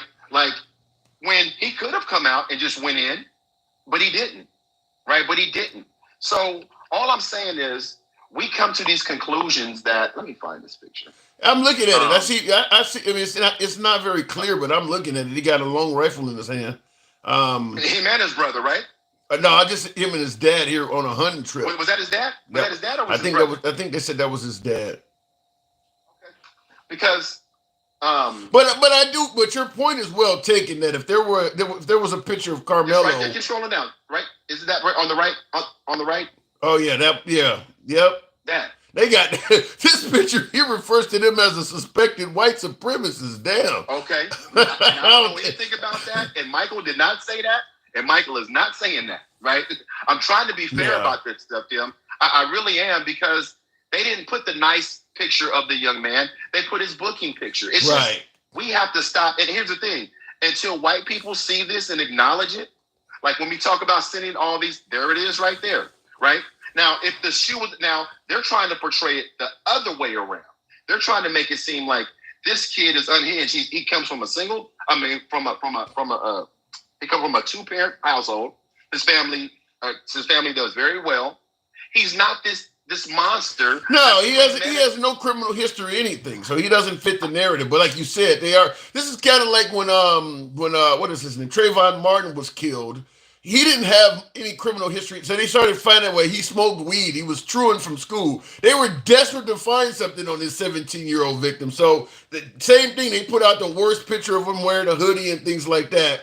But there was really nothing on Trayvon of any criminal nature. So they started coming up, well, he smoked weed. And, he missed some days in school and he was truant. Like, he's dead. You bring it up that he skipped school? Like, really? Right. That's a death sentence. So I get it. I mean, I get what they're trying to do. Well, didn't they do that to George Floyd? MAGA React thinks that Derek Chauvin should be free. This is why I have a problem with this, Tim.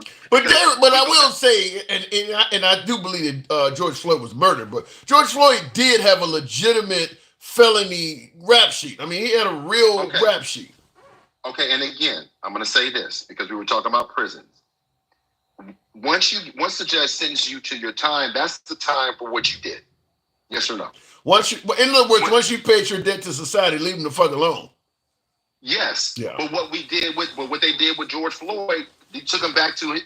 Yeah, they held. Yeah, Candace Owens did a video about George Floyd, and she brought up everything he did since 2004, indicating that some people look at it like, look, good riddance. Yeah, he might have, Derek Chauvin may have been wrong, but hey, he's just ridding society of scum. Yeah, that is what they did. And we got to stop demonizing people. We just have to stop, because that's how these things escalate. Because this hasn't even made national news. I mean, you heard Dencal. Dencal's very real. He ain't heard it yet. You know how many people I've talked to since this didn't happen yesterday, by the way. No, it didn't. It's about a week ago almost. Say that again for the 137. It's been almost a week ago now. Almost a week, and it's just now gaining traction, because this is what I'm seeing. They're trying to set up the narrative, because if you Google this, look at all the news outlets that reported on it first. They're all because it's a white victim. If it was reversed, though, in defense of the white folks, I'm going to say if they would be saying the difference. If it was a white guy that stabbed a black guy up, all of the liberal networks would be playing it. Well, the funny part is, you might be right. I'm just waiting to see when that happens. Yeah. Especially if a white guy stabbed up a black guy under this circumstance, and they had pictures of him with assault rifles and all of this shit like that, the black folks would be going nuts, yelling racism. So I will give the white side credit. They're not yelling that Carmelo was a racist. We would be. Well, yeah. Well, and again, listen, I tell you about it, everybody's resume matters. And I'm going to say this. So when the guy choked the other guy out on the subway, they said he was defending people, right? Yeah. Not himself, other people. He was a good Samaritan. He was a good Samaritan. So now, and here's the thing, I'm not saying that this kid is 100% right. What I'm saying is, I do not want to be any part, Tim, and this is my point, of starting to demonize this young man when the people that are talking don't have the facts that I have. Go read before you start doing that, because we know this is a slippery slope. You giving me a few facts that I didn't even have, so I can't argue with you. I mean, that's well said. I can't argue with, because folks are already. You're right. They're already demonizing it. But go ahead. This country right now is a powder keg. We do not need to let any facts slide on this case and just let people say it without facts, Tim, because all it's going to do is justify the reason they feel they tokenized Lincoln Riley for deportation. It'll only take one thing for them to go, you see? And that's why when they bring it up, Tim, do not let them ride on this, period. I'll go ahead and move it on, but let's just simply say that Carmelo, he should be viewed like Ashley Babbitt. He's a nice kid. It shouldn't, put him in Ashley Babbitt's category. Maybe that'll make him think twice. Well, and all I'm asking him to do is just take some time, get the facts. And again, it's tragic all the way around, and we just can't react all the time and demonize this kid without getting the facts. That's what I'm saying. And if we're ever going to improve race relations, the other side has to do the same thing, and they can't always do what Jeremy just did, call him a stone cold unaliver. I mean, Tim, that's over the top. He did say that. He did agree with that. He did say that, and he should be ashamed. Now, the last thing I'm going to say, I'll leave it on a lighter note. Someone in the comments said, where do you get your analogies from? Do you know what he was talking about? No. Because you gave this analogy about this woman swimming across. Yes, and getting raped. Coming out of the ocean. Getting raped or whatever, yeah. Yeah, but what you said, Tim, was this beautiful woman, as if her appearance. Oh, wow. So they're incapable of being attractive? You're going in and out. Yeah, because you said, take for this beautiful, you said this beautiful woman. I'm like, well, Tim, how she looks is irrelevant to whether she's being assaulted. That's what the person was talking about. All right. Okay. I stand corrected. All right. I got to move it on, Mike, as always. Thank you. All right. And Trucker Man, thank you for the hat and mustache. Yeah! Trucker Man for life. Thank you for that support. E. Jean Carroll got raped. The judge suggested that, Trump did. I don't know. Did the judge didn't rule that Trump raped her. He did rule that Trump sexually assaulted her, but I mean, they were on an aircraft. I don't think you. I guess you could. I don't want to say something I shouldn't say, but they did rule that Trump was more likely to have done it than not. Looking in the comments, she did not know when she was assaulted. Trump didn't know who the fuck she was. Let me respond to that before I go to the next caller. And by the way, tap the screen. Get me on up to about 50,000. We can certainly make that happen. Tap the smash. I'm having a bite moment for real. Tap the screen. Get the likes up to about 50,000. Certainly do that. In regards to that comment that E. Jean Carroll did not know exactly when Trump assaulted her. Therefore, she cannot be viewed as credible. The same folks that are saying that would hear that Trump looked at a photo of her from that era and mistook her for his ex-wife would not view Trump as lacking credibility at all. Remember, Trump was shown a picture of her during a deposition, and he thought that was his ex-wife. Now, he's going around telling everybody this woman is unattractive. I would never touch this woman, all of that. But when he was showed a picture of her, he thought it was actually his ex-wife. So we want to talk about the woman didn't know what was going on from that era. Trump didn't either. So to me, it kind of neutralizes using that because Trump didn't even know what she looked like from that era, mistaking her for his own ex-wife. Black people cannot have pews, says me 22. Well, then I'm in violation of the law a few times then.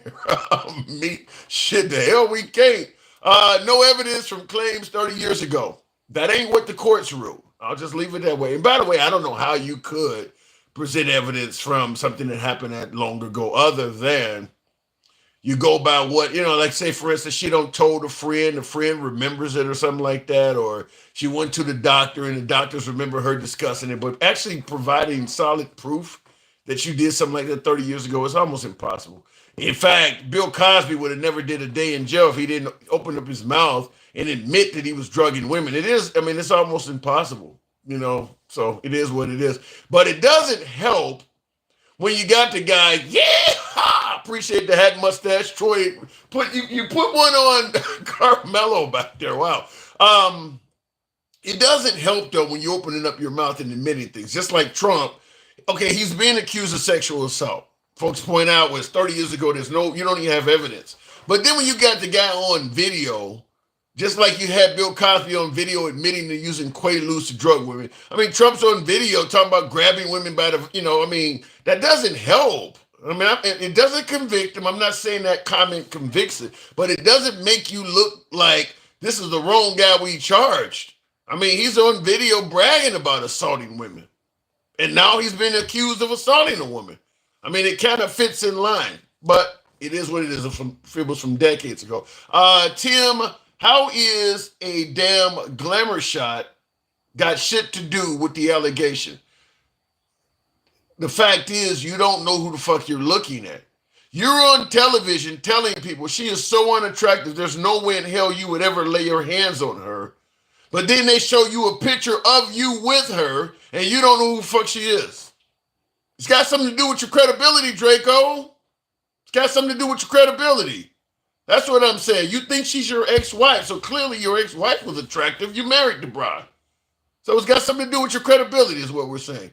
Don't matter what it looks like. It matters what you can prove. Well, in civil court, you don't have to. It's not in criminal court. The criminal case, that any case you would have had, the statute of limitations were long gone. But in civil courts, you don't have to, it doesn't have to be beyond reasonable doubt. Just like O.J. Simpson was found not guilty, but in civil court, they won a ton of money. In fact, O.J. Simpson still owes them money. His estate still owes the Goldman family money. I didn't hear nobody say it in his case. Well, he was found not guilty. Why the hell is he losing in civil court? That's kind of how the court works. Before we go back to the box, tap the screen. Get me on up to 45,000 so I can take the next caller. See how they have the double standard? Yeah, Mike, that is a good example. It is. I can't argue with you on that. That is a good example. My point is the assault had to have been severe or shameful enough for a person to decide to go public. That decision is a serious one. No, I don't agree with that. It says motor culture. Listen, Trump is a big target. He's worth a ton of money. People do make up assaults. Certainly if they think they can get a quick out-of-court settlement for it. So I'm not saying that any assault made against Trump is going to be for certain because you wouldn't know. People make up shit. The Duke rape case is a perfect example where a stripper performed in front of the lacrosse players. Was it Duke? I think it was lacrosse players. Yeah, they performed in front of some lacrosse players. It was an African-American woman. She was a stripper. And they hired a stripper, some frat boys or whatever. Hired a stripper, and the stripper went in there and realized that these kids are likely, going to be tomorrow's next leaders. I bet their families have money. went back out to the car and told her friend who drove her to strip for them. Now they hired her as a stripper. All this is legal. But she told her friend, I'm going to do this. And the friend ended up testifying against her in court that there was a premeditated claim of sexual assault. Women do make it up. I don't think most of them do. I don't even think it's close. I think most of them who claim they've been violated have been violated. But some women do make it up because there's a big pay. There could literally be a big payday at the end. Certainly if it's somebody extremely wealthy. Let's say, for instance, a wealthy guy decides to cheat on his wife. And the affair coming public would be very harmful to the guy. Well, the mistress knows that he don't want that to come public. So she got something against him. He's going to pay at least something to keep that private. I mean, the game gets played. I'm not going to pretend like the game don't get played. Same thing happened to Kavanaugh. Can't spell name, couldn't remember anything, nor had any proof. Yeah, listen, the problem, they talk about Brett Kavanaugh, the Supreme Court justice. The problem is when you bring up really old cases, it's going to be challenging. I understand some women, because of the stress, because of the embarrassment and things like that, don't want to come forward. But at some point, I guess, if you haven't come forward, you probably just shouldn't. I mean, you're coming forward 20, 30 years from it, it's going to be harder. I mean, because, all of the proof is kind of gone at that point. Unless the individual tried to pay you off or something like that, and you still got paperwork or some phone call. But if you're going to come forward, the sooner the better. Look at in the comments, going back to the box. Are we at 50? No. You guys are slow on tapping the screen. Show the program some love. Where were you on 9/11? Where were you when Trump was shot? A person would remember where they were when it happened to them. You remember when something dramatic happens to you. Not always. That is not always true. Listen, at the end of the day, when something really dramatic happens to you, you don't always remember. Everybody handles PTSD differently. The human mind is not ever concrete. Everybody's mind it could be anything. So, listen, I'm with you. I tend to remember what some people don't. Some people don't. I mean, just like you would think if somebody pulled out a firearm and was trying to take your life, you would run or hit the ground. Some people freeze. Some people will literally freeze and turn into the perfect target. Everybody reacts differently to something traumatic. So you can't just suggest that everybody would remember where they are. I don't believe it works like that. Some people might actually try their best to get it out of their mind, to try their best not to remember it because it's so traumatic. You just don't know what the human mind is capable of. And it's a big difference between, because it says, but I was in New York during 9/11 and don't remember shit. See, well, there you go. There you go. Suppressing the dramatic event is a real thing. Yeah, so just suppressed it. I don't want to remember it. There are people who do that. Let me go back to the box. We'll start it out with MAGA Reacts. Good evening, MAGA Reacts. Now, what are you thinking in regards to this case? Do you think, now, Mike has some choice. Mike tends to think that you're going to suggest that this was a cold-blooded assassination. I wouldn't go that far. I mean, I kind of want to lean that way because a knife is like a weird self-defense weapon. Because normally you're either a gun or like a baseball bat or something like big and blunt with a lot of reach. Well, for a 17, like up close and murdery. Well, versus hold on. For a 17-year-old, a firearm may not be accessible. And a bat is too big and bulky. If you need something to conceal, you're not going to carry a bat around with you. Well, you said it right there. Like, conceal. Like, the concealment part is what bothers me. Like, if I wanted to fight someone or defend myself, I'll grab a chair. Like, I used to ride motorcycles. I always had that motorcycle helmet in my hand ready to smash somebody in the head with.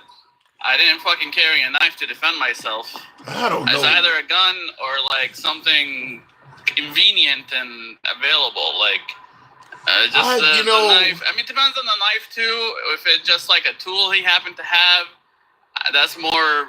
I would lean toward innocent. But You know how many you know how many bitches carry blades around with them? A whole lot of people carry knives and sharp instruments as a weapon of self-defense. Wherever you met me, most of the entire prostitution community carry around blades. Hell, a hell of a lot of Hispanics do. You're saying a knife is not what somebody would carry? A lot of people carry knives around to defend themselves. Okay, if that's the culture and then that's okay. Then it'll be explained in court and we'll be all right. Yeah, I see the comments. Give me my perspective. That's what I always say. I'm just giving you my perspective. Okay. I really don't know, Yeah, I see Cedric Cedric in the comments said, I got one on me now. Yeah, I mean, the thing about it is, and I mentioned this earlier in the live, I had some issues with bullies when I was in high school, and I temporarily carried a sharp instrument on me. I carried it, something to stab with. That was my, if it go down, that's what I'm going to do. So I totally can see this happening if somebody's messing with you. It's the best weapon you can get your hands on. You're not going to carry around a big-ass bat. That's pretty obvious. Honestly, that would be the better defense, that he's young and dumb, and that's why he chose a knife for self-defense. You can't come walking into events with a bat in your hand. They have those little clubs that extend, and they actually usually do way more damage than a knife, but a knife usually is more fatal. Right. You know about like the little things that the British cops use, the little extending. Yeah, I got one in ASP. I have one of those, an extended baton or whatever. I carry one. No, but the thing about it is, if you are a 17-year-old person and you want to conceal something, but to me the best choice would be like what I use, just a regular steak knife, just a regular knife out of the kitchen. That's what I had on me. That's what I'm gonna use. But you can easily get accessible. You can even at like the little or the collapsible batons you're talking about. The one I have is a Smith & Wesson. It's like a $60 baton. I'm not purchasing that at 17 when I can just go and get a kitchen knife. Yeah. Like I said, for his age, it makes sense. But as you grow older, you understand why like a knife is a very bad self-defense weapon. It has very bad reach. It's most likely fatal when it does work. And it's just, I'd rather use a taser. I'd rather use any kind of... He's 17! He's not going to get a taser. He's 17! Again, for the age, the knife makes sense. So I take back what I said earlier. Okay. But I just, as you go, I mean, like you said, what would you use if you're trying to defend yourself? A small blade or a long stick? Or I used to a pair of knitting scissors because they're really pointy at the edge. Something that you could carry around that would not attract a lot of attention, but would be very effective in slicing the hell up out of somebody. Like I said, something you can conceal. I mean, even those what are they? Those little crochet needles where they use with yarn. They're really sharp. They're pointy. It's a piece of metal, something like that. You can put a little bit of masking tape over the handle, and you got yourself a shank. I mean, I was at 17. I could think of something like that, but carrying a pistol, you're not going to be able to do that. It costs too much. Well, like I said, maybe you prefer sharp things, but I prefer things with reach. A long stick, a long bat. But you can't conceal that. I'm talking about reach is obviously something you want, but we're talking about stuff that's concealable. You can't come into a sporting event with a damn bat in your hand, or even a baton like you're talking about. Even that collapsible baton I got is probably, 6 to 8 inches long. You can't carry that in there. That's still big. I mean, I guess I don't like the concealment side of this argument. I don't know.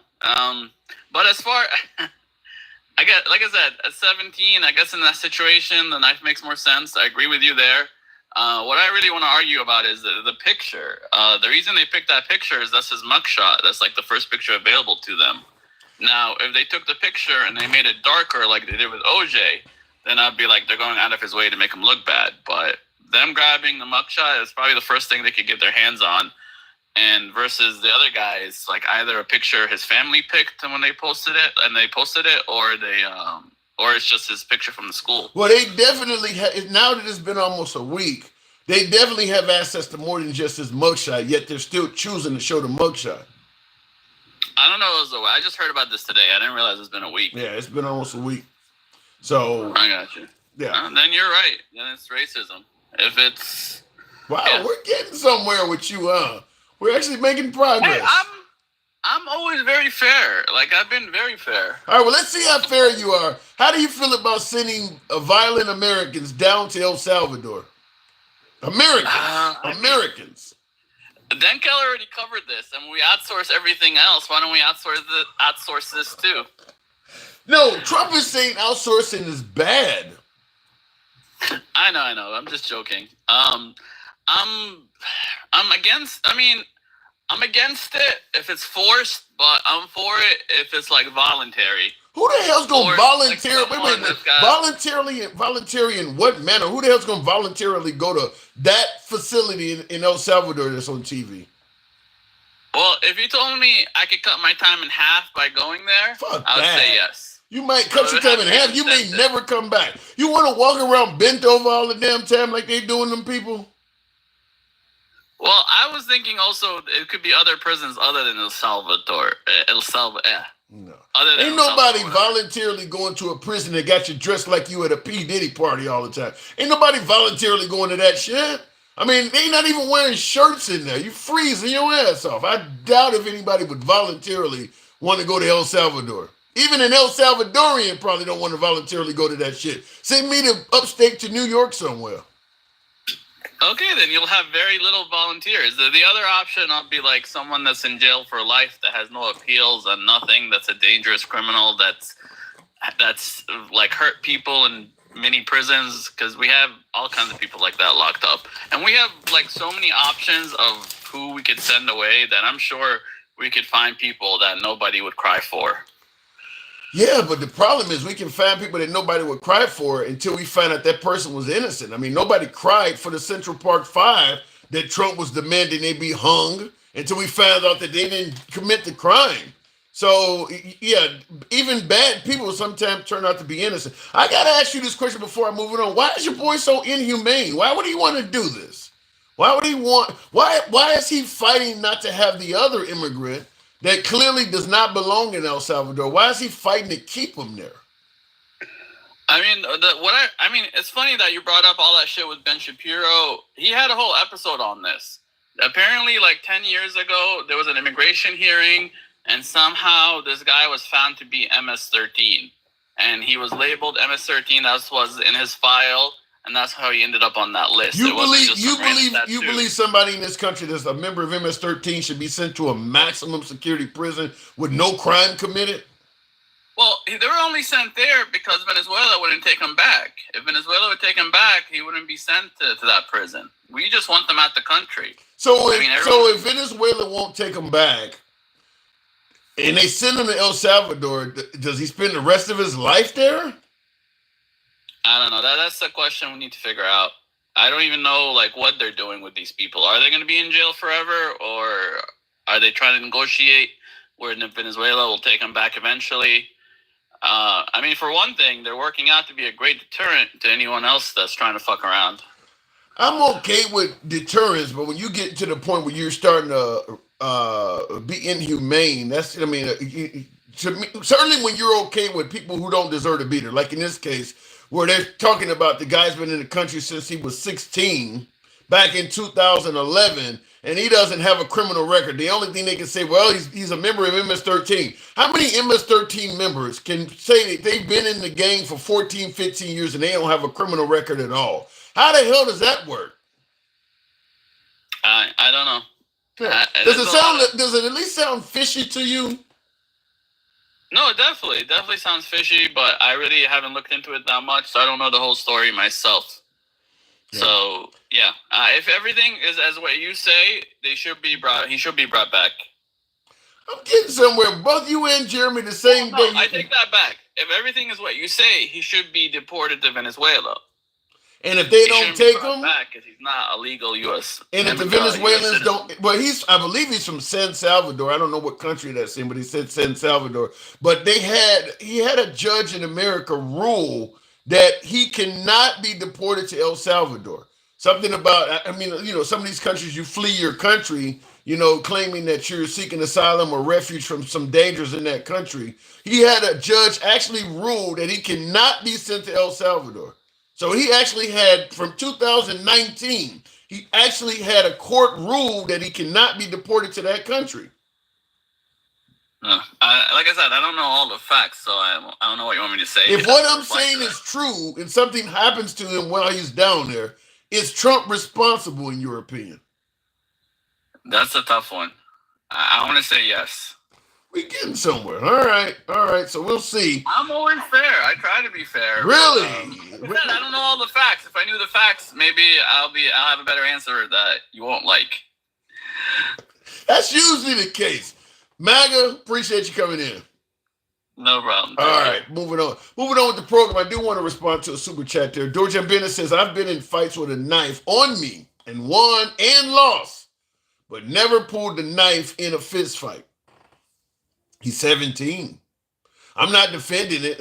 I'd say based on what I've heard that he probably should do some jail time. I don't believe he's a cold-blooded assassin, though. I mean, like I said, I don't believe that the deceased is an innocent party. I mean, if you walk up, let's say you do a gang initiation and you walk in your initiation is to walk up and just punch a man in the face. And there are initiations like that. So you walk up and sucker punch somebody. And he goes Charles Bronson and pulls out a 38 and takes your life. That's overkill. He probably deserves some time behind bars for doing that. But that don't mean that you're innocent. That don't mean you. And I don't believe that the deceased in this case is an innocent person. I do believe, with the rumors suggesting that he was told, if you touch me again, you're gonna see what happened. That he was the aggressor, and he got, he bit off a lot more than he can chew. He didn't expect this guy to go that far with it. So my guess is the killer in this case probably should get a manslaughter or something. I do think he probably should do some time, but as Mike rightfully pointed out, we don't know the facts. We don't know the facts. I need to find out more. If it turns out that this guy's been bullying this kid for weeks, if not months or something like that, that's different. That's different. We'd have to see what else comes out of this case, but I don't believe that the deceased is an innocent individual. I'm just going to say that. Fuck it. I'm shaking you if you get in my circle. I'm shaking you if you get in my circle. Well, you can't put your hands on people. You just cannot put your hands on people. And if somebody tells you, if you touch me again, you're going to see what happened. I mean, that literally is the definition of fuck around and find out. That's as clear of a warning as you can get. If you touch me again, you're going to see. I mean, he pretty much is warning you. You just don't know what he's warning you for. You might be thinking, well, what is he going to do? He's much, because Mike claims that the deceased was 100 pounds bigger than the guy who took his life. I haven't saw or heard that, but if that's the case, where there's this huge size disparity, well, then if you tell him, touch me again, he ain't worried about that. He thinks he could easily handle you. He doesn't know you have lethal force on board. So, I'm just going to say, based on what I've heard so far, at least, it does not sound like the deceased was innocent in this. It's just that the killer went too far. All right, looking in the comments, no one got punched. He was pushed. I don't know to what level he was assaulted, but even still, it sounds like the deceased was putting his hands on him. He didn't punch him, he pushed him. He didn't push him, he kicked him. It sounds like the deceased certainly was making an aggressive move towards him. To what level, I don't know. But it does sound like the deceased did touch him aggressively. And he had no right to do that. But that doesn't mean you get to take somebody's life for it. That's what I'm saying. Tim, the word again means this person has done this before. Yeah, that is a good point. Touch me again and you're going to see what happens. That does mean he's done it before. That is a good point. That is absolutely a good point. Quit fucking around. If they all decide to actually leave at the same time, there won't be enough time to replace them and we will suffer. I don't understand what you're going there, but let me go back to the box. Going on with Arsha Fine. Good evening. Welcome to the program, Arsha. Hi. First. Hi, Tim. Okay. And real quick, hold on, hang on. Use a guy in the comments. You said Rittenhouse wasn't even pushed. He had somebody literally chasing him around trying to disarm him. What Rittenhouse went through, he didn't have a choice once he was in that environment. Go ahead, Arsha. All right. So there's a lot of shit happening in our country at this point. And last time I talked with you, I forgot to put a shout out for our man, Cory Booker. Fuck it. 25 hours. 25 hours straight. 25 hours, did not wet himself. He dehydrated. He lived the dream. He beat the white supremacists for the 24 hours of filibustering the Civil Rights Act. All I gotta say is run. He gets one detraction from his grade though. Right after Shh. For 1 second, I'm sorry. I don't mean to shush you. I know you're. Go ahead. You're a lovely man, and I love you. But I want to say at this point, he is our black unicorn. How? Why? Just roll with me, Tim. Anyway, you can't say you can't say some shit like that. And you shush me to say that, and you can't explain it. Okay, I'm sorry. I don't have a lot. I mean, I'm impressed. One, I'm impressed that he didn't filibuster just to read Dr. Seuss. He filibustered to actually talk truth and policy. Okay. For 25 hours, standing.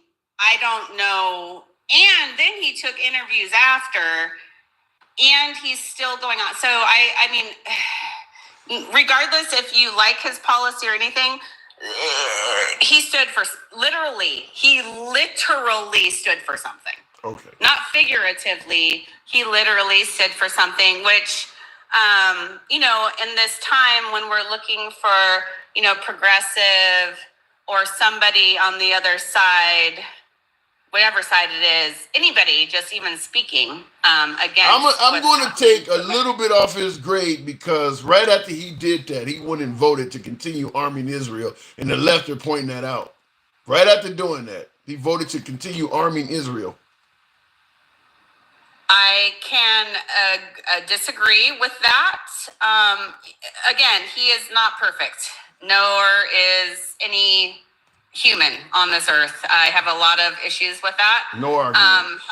However, his American policy, and I think he was genuinely, he's the. Anyway, that's all I'm gonna say. And so I've been listening.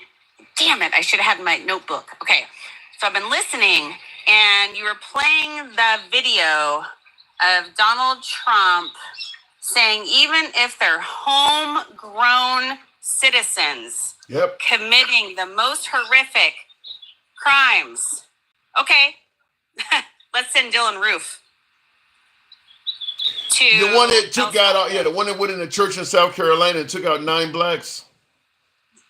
Because he's actually a horrible human. Let's take the guy who, went to a grocery store in Buffalo, New York. In Buffalo. Yeah. Let's send him off. There was also one that did it in El Paso too. Went to a Walmart. He didn't like immigrants, and he went to a Walmart and took out 20 of them.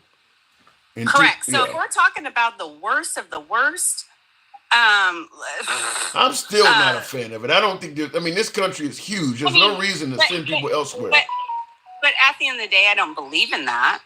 But if you're going to say that on live television, and you're going to actually claim that, even if they're homegrown, okay, then let's live your word. There is just absolutely no reason, in my opinion, to send. I don't care how violent they are. There's no reason to send Americans. I mean, our country is considerably larger than El Salvador, and we had a lot of wide open spaces. There's no reason for us to be sending Americans to another country like that. There's just no reason for that. And I 100% agree. I also don't want the hypocrisy of gang affiliation, because there's there's Caucasian, the triple K and the, all those that you could. They're a terrorist. Well, the triple K historically has been considered as a good gang. They're doing the Lord's work, so you can't count the triple K. No, not according to not according to the FBI or the American government. Shit, I wouldn't be surprised if some of the FBI are Triple K members. Well, true that. But Right. the other thing, I'm not really sure the story that you're talking about today, but I wanted to say because MAGA Reacts was saying, like, who carries a knife? I'm a city girl. I married a country boy. He always has a knife. Not because he's trying to hurt somebody, but I don't know, maybe he wants to carve a stick. I don't know why the fuck he carries a knife. But a lot of men do. It comes in handy as a tool for other reasons. It's a tool. Yeah. Our youngest son, when he turned 13, he got his pocket knife. Boy Scouts have them, all the things.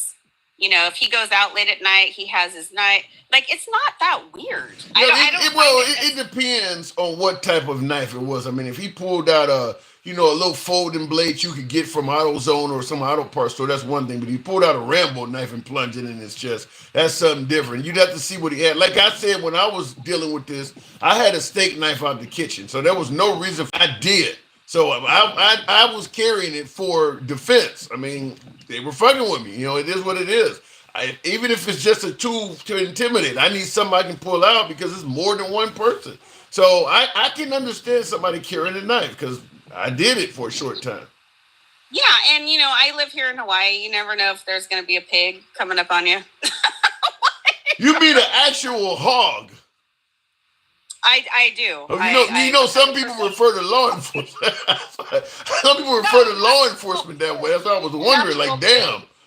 Wild pigs are scary, bro. Okay. Like, all right. I wanted to make sure you weren't talking about law enforcement. No. I was not talking about the police. The police out here are actually really cool. And then another thing I was gonna say, because I was listening, is. And I think I said this was, he should have been, and again, I don't know the story, but can you just inform me a little bit about what happened? So I see a black young man and a white young man. Well, apparently they were at a sporting event, and an altercation between them. It sounds like the African American went in an environment where they were sitting at. And they weren't happy where he was at and attempted to move him or physically started messing with him. And he was armed. But it sounds like also that they may have had some prior altercation, which led to him having a weapon in the first place. I'm not 100% sure. There is more details to come out on this, but it does sound like the deceased, the white kid, made the first physical contact with the black kid. And the rumor is that the black kid told him, if you touch me again, you're going to see what happens. And from that point on, something happened. And there was some sort of self-defense. Yeah. So my question is, will we be arguing about this if roles were reversed? Yeah, but it would be the sides. The sides would. If the roles were reversed, the folks making the arguments would be reversed. If all of a sudden there was a black kid that had a knife plunged into his chest under these same circumstances, the black community would be yelling that he was a racist. They would be calling him racist and all of that. They would be saying it was murder. They would be demanding that the white kid. I mean, all of the stuff that they're demanding for the black kid. It would be the exact same in reverse.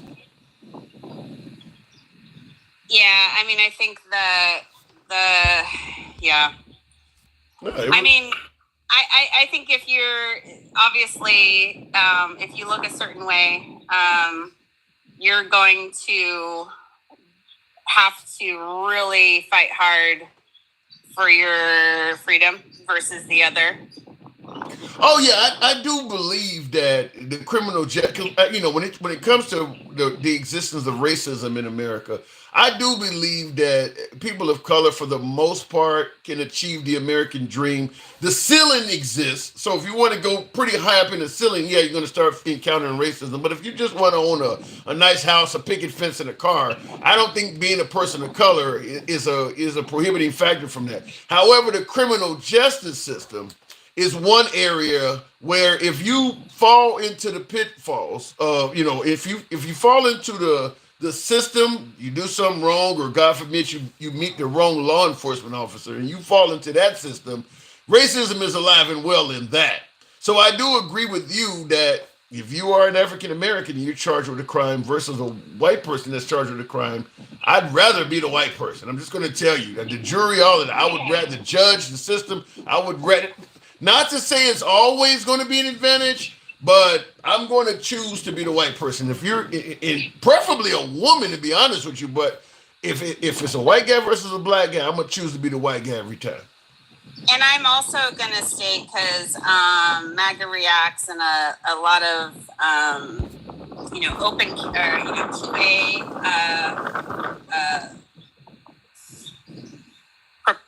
opponents, or, people that like it. Like, let's just talk about, like, the Black Panther Party. They were open carry, defending their communities against, injustice, living the same life that other Americans had the rights to, of, being open carry. And they were seen as a threat to American freedom. Yeah. Well, it's just something about a bunch of black people congregating together that are not smiling that comes across as threatening. You put a bunch of guns in their hands, and there's no way to a large portion of the white community that doesn't look violent. I don't know how you can fix that up. However, we can have a bunch of white people congregating together in hoods, burning crosses. Well, let's be clear. Most white people are not a fan of that either. I mean, most white people are not a fan of that. I'm not saying that. I'm just saying, the tit for tat thing, like, I'll agree with you that if you had, you got folks walking through neighborhoods with, symbols from the Third Reich, swastikas and all this stuff. And I would admit if you had a group of African Americans walking around with hate symbols, and I don't even know what symbol it would be, because they believe that BLM is a hate group. I don't know anything that's comparable to the Third Reich that an African American community could walk around with. But if they did, let's say they walking around with an Al Qaeda flag or something like that, they would pass a law trying to make that illegal. Whereas you can walk around with a swastika and it's free speech. If you had a bunch of African Americans that were saying that they were, pro ISIS as opposed to being pro the Third Reich, they would probably try to pass a law to make that a crime. Well, and that's kind of where I'm going with this whole immigration thing. Like, you're gonna suppose, or looking at tattoos, this one gentleman, like you said earlier, which I've read about, a judge was like, he cannot go back because he will be harmed. He may not be alive at this point. That may be one reason why they said they can't get him back. He may be like Epstein, just decided he don't want to live anymore. Well, but he was not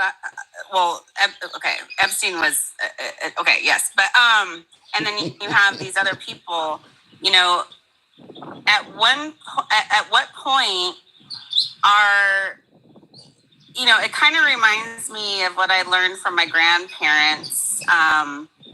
I'm biracial, so I had a grandfather that was in World War II and the Korean War, and definitely. Now real quick, you're black, right? Because I see in the comments somebody said, "What the hell does this white woman know about the Black Panthers?" Creed is saying that on YouTube. What the hell does this white lady know about the Black Panthers? I don't know, because I read and educate myself, and I have a black family because I'm biracial. Okay. I got like 60%. I've done all my stuff, so be quiet. And everybody should know about. Everybody should know. It doesn't matter what your ethnicity is, or your race, or your gender. You should know about Malcolm X. You should know about Martin Luther King. You should know about the Black Panther Party and what they did for the community and the schooling and the you're not gonna get that, because there's a push to remove what the Black Panthers were actually fighting for. If you don't want to talk about racial injustice, then you don't want to talk about the Black Panther Party, because that's their sole mission was to fight against that shit. So if you talk about the Black Panther Party, then you got to talk about all the racial injustice that they were existing for. So that's why they don't want to talk about that. what I would like to say to the person that's saying that is, why would you not want me to know? Why would you not want me to talk about the history of the Black Panther Party? That is something that should always be taught. Anyway, I got distracted on that. Shit. I got to move it on anyway. So, but anyway, wait. What I want to say, Tim. What I want to say, Tim, is sorry. Growing up with my white side of my family, my grandfather, learning about the Red Scare and McCarthyism, you had to prove you weren't a communist. Yeah. And at this point, we're going to have to prove we're not. I don't even know what the fuck we're going to have to prove that we aren't at this point, because I'm afraid to leave the country at this point. I have a friend that is Persian, and I have a friend that is Filipino, and they are citizens, and God forbid they come back from Vietnam at a wedding and they look at their phones. Like, yeah. It's fine until it happens to you. And, I feel like history does tend to repeat itself. So everybody, just because it's not happening to you doesn't mean it's not going to. Good point. At some point. So that's all. All right, Arsha. Always a pleasure. Is them birds I hear chirping back? Wait, it's what time is it there? About noon?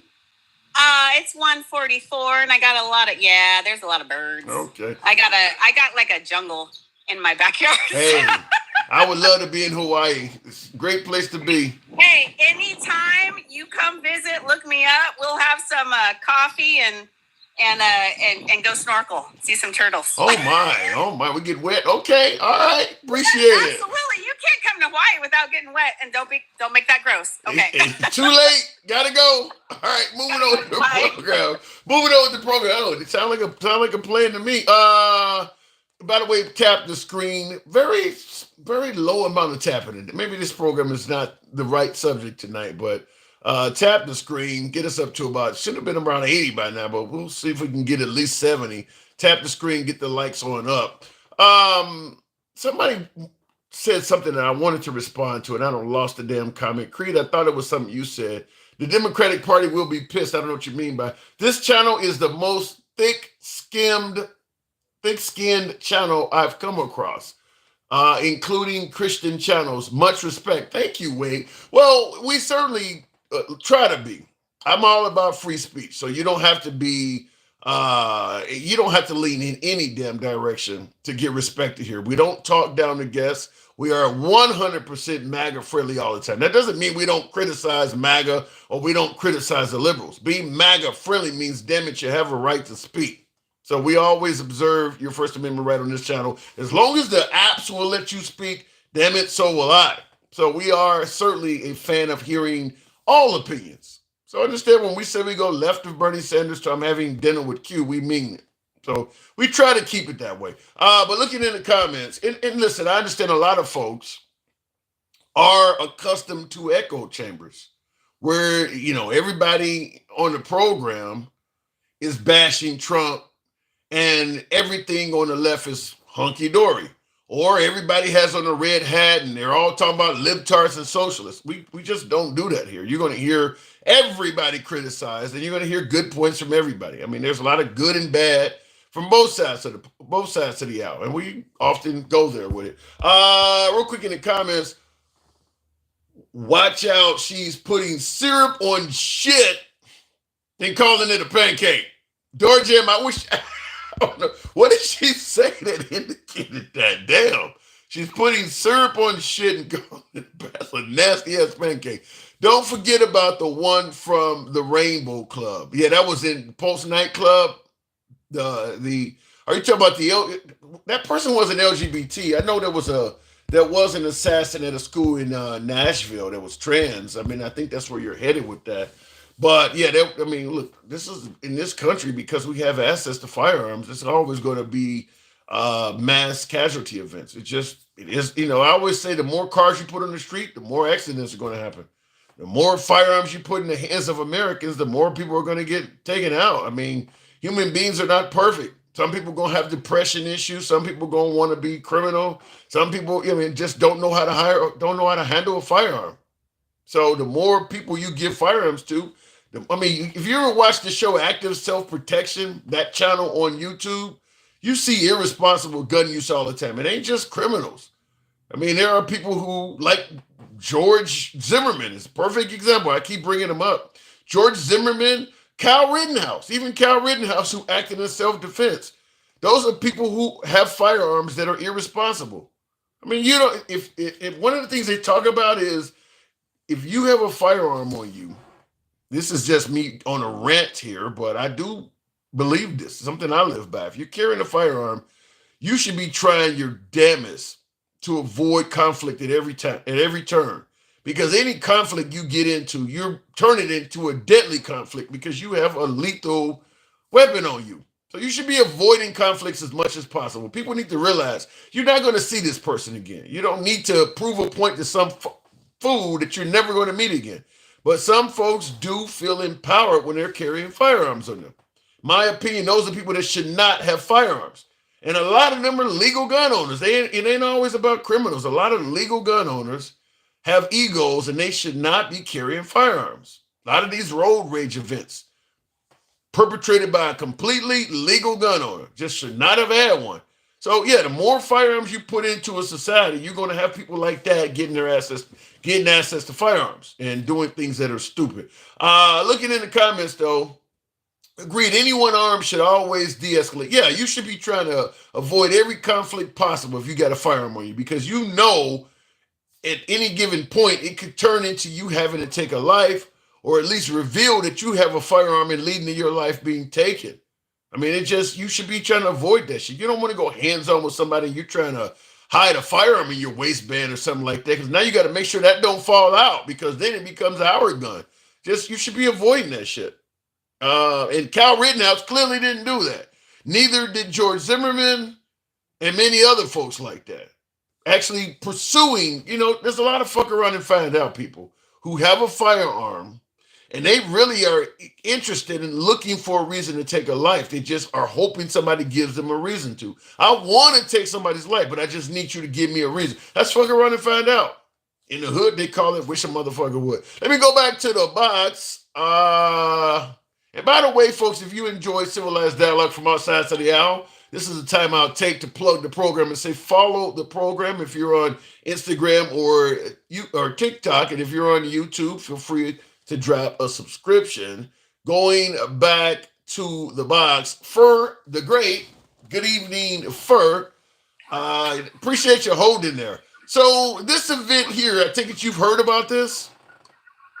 Yeah, I've heard about it. I've heard about it. Do you think this guy's a stone cold assassin? First of all, let me get the pleasantries out the way. Thoughts and prayers. Thoughts and prayers. Okay, for what it's worth, fair enough. He looks famished in that. Is that his mug shot? That's what I'm hearing, because there is a better picture of him. This one here is a much better picture of the assailant, and he's in a suit and tie. So there are better pictures of him out there, and there are worse pictures of the deceased. I mean, I had the picture of him holding a firearm. I mean, so there are pictures you can find to dirty either one of them up if that's the goal. Did they take him to Taco Bell? Before they took him to the police station. At a la Dylan Roof. Yeah, I'm just saying, man. No. I've told you before when we talk about immigrants and the wall, the selective outrage is just crazy to me. Like I said, it's thoughts and prayers when there's more than one. But let's look at the bright side. It was just one kid taken out instead of 20, 30, or 40. Yeah, but there is a reason, though, for the Greek. There is reason to be outraged at what happened. I mean, this kid is in possession of a knife at a school event, and he took somebody's life. I mean, there is a reason to be outraged here. I mean, it doesn't sound like he was dealing with a lethal incident where he needed to kill somebody. Okay. So this is just more American violence being American violence. Something like that. Okay. All right, well, at what point do we get numb to this shit and want to do We something already about numb to it. You know? I mean, I've plunged a And my knife point into a is whole bunch of that- people on Call of Duty. We already numb to it. And my point exactly. You know, I kind of came in later, heard Maga react. Sound like he was. It sounded like his issue was he had a knife and he maybe should have had a pole or some shit. You know what I mean? I don't. He did say that. Yeah, he did say the weapon of choice was improper. But when it's a pew pew, all we hear is, hey, you can't blame the pew for shit. You know what I'm saying? And there's nothing wrong with the pew, but a little pokey, that's the problem. Yeah. How a chef's gonna cut onions? How I'm gonna cut my steak? I mean, what the fuck are we doing here? Yeah, I mean, but at the end of the day, do you think that this kid possibly does deserve some time? I mean, it doesn't sound like he needed to use lethal force. Yeah, I don't know, man. Like I said, I wasn't there. I don't know the history. You know what I mean? You tout all the time. You're a 6'6" black man that's 300 pounds. Right. If I was in the alley fumbling with my keys and you walked up on me, you might get poked. Yeah, okay. I mean, I get that, but at a sporting event in front of a bunch of people, it's a little different. I mean, in a dark alley, yeah, I can see that. But if you're in the sport, you're in the sport. Okay, but are you though? You know what I'm saying? Like I said, you know, when I say most things, they come 360. I was just talking about the schools and how unsafe they are. What do you mean? So what I'm saying is, I think I haven't looked in a while, but I think the number one reason for unaliving children being unalive was, I don't think it's bullying. Unaliving by a pew. Yeah, exactly. So when you say, oh, it's not an alley, if you're a kid in 2025, maybe it is an alley. You know what I'm saying? You're in a school in Texas at that, where, it's open carry and all this other shit. You don't know. And you think, and if he went to school with the kid and know the kid in the same neighborhood, he probably knows he's an avid pew owner. And so what you're saying is he may have carried a knife under the guise that he thought this kid may have been armed. Or self-protection. I mean, like I said, he's a kid in school in 2025. I'm 47. Yeah. Maybe I wouldn't have carried a pew back in my day. Maybe it'd been on some brass knuckles at the worst. But this is 2025, man. We keep seeing this shit on TV. Yeah, but that's a big stretch. I mean, that's a big stretch. If you think that if you think that your adversary is carrying a firearm, and then you should just avoid your adversary. I mean, if I'm at especially something like this where it's a game or a school event, an after school event where I don't have to be there, if I think my enemy is there and he might be armed, then that's just one event you don't go to. I mean, I got mine too. We'll just get into a shootout. You don't go there. I mean, that would be insane. I get that point, but what I'm saying is, what if you didn't know he was going to be there? Yeah, I mean, I'm just saying, like you just. Then why the hell you got the firearm on you? Well, he had a pokey, which, like, the other lady said, that I don't think that's uncommon for cowboys in Texas. Andrew Zimmerman keeps one. He just cutting on meat and raw shit all day. You know what I mean? I don't think he intends to hurt anyone. You think the average 17-year-old school kid is carrying around a blade on him? In Texas? Yeah. Yeah, in Texas, yeah. In the city I'm from, nah, they probably got them switches and, those Smithers. Yeah, but they ain't going to school with it, though. They're not going to after school. Really? Yes, they are. What city you from? I'm in Indianapolis, Indiana. Yes, they are, sir. Yes, they are. Nobody wands them down or checks them? I mean, they may, you know what I mean? But, you just kick it to back in my day, we just gave it to the female. A whole pistol. I mean, listen, if I'm at a sporting event, high school football game or something like that, I mean, man, if you know that many kids may have guns on them, because ain't nobody at the range, ain't nobody accurate. So if something happened, people gonna be getting hit everywhere. Ain't nobody accurate out here. Well, I get that, but like I said, you got security at the doors, and it's still happening. So like I said, as a kid going to school in 2025, I don't know because I didn't have to deal with it. But as a parent, it scares the shit out of me. So I could just imagine as a kid what the fuck that feels like. Wow. Yeah, I guess you're right because I don't been to my daughter's stuff, and yeah, they don't pat you down. You could bring stuff in, so I guess you could. Man, that's crazy Yeah, though. 'Cause like I said, ain't nobody accurate. So when they start popping, I mean, they just popping in the general vicinity. Ain't nobody accurate. So everybody gonna be falling. but you know, the majority of these guys that had the complexion for the connection, quote unquote, you know, they got pictures of them at 3 years old holding a 22. Yeah, but You know what I mean? maybe So, we should. Maybe you so need to, maybe some of the black folks need to carry a 22 at 3 years old. So by the time they and get to maybe be they 15, should. they'll be accurate. Exactly, but that's what I'm saying. So they're more dangerous because they're trained. You know what I mean? Yeah, Hence but we have, I you know, gotta a push plethora. back from the white man's perspective and say they ain't murdering each other like we doing. Okay, no, I guess you're right, but they sure catch up once they catch one of them schools.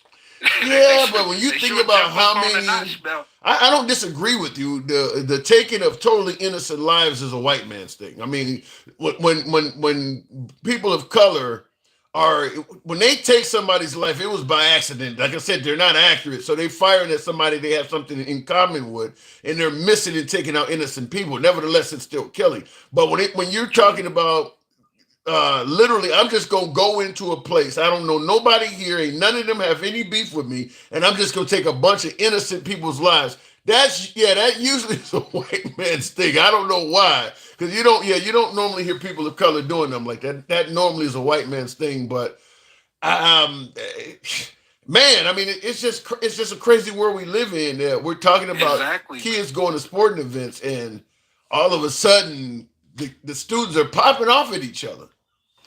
Yeah, I mean, exactly. I mean, and like you said, we've been so numb to it. You know, that's why I say the selective outrage. You know, to be real serious, I feel bad for both families. But at the end of the day, I bet there's some parents that was one of 20 or 30 that'd be like, I wish the incident in my school ended up like that. You know what I mean? Like, you just hope it's not your kid, but it was Yeah. only one. Yeah. You know what I mean? Like, you know, so I get it. You know what I mean? I know it's the news now, but in the bigger scheme of things, like, what are we talking about? Well, Like I said, we the want reason a why wall it's at only the border. one, Go reason ahead, why it's I'm only sorry. one is probably because he did use a knife instead of a firearm. If he had a firearm, it might have been more people. Exactly. But the outrage, like I said, MAGA Reacts had was about the pokey pokey.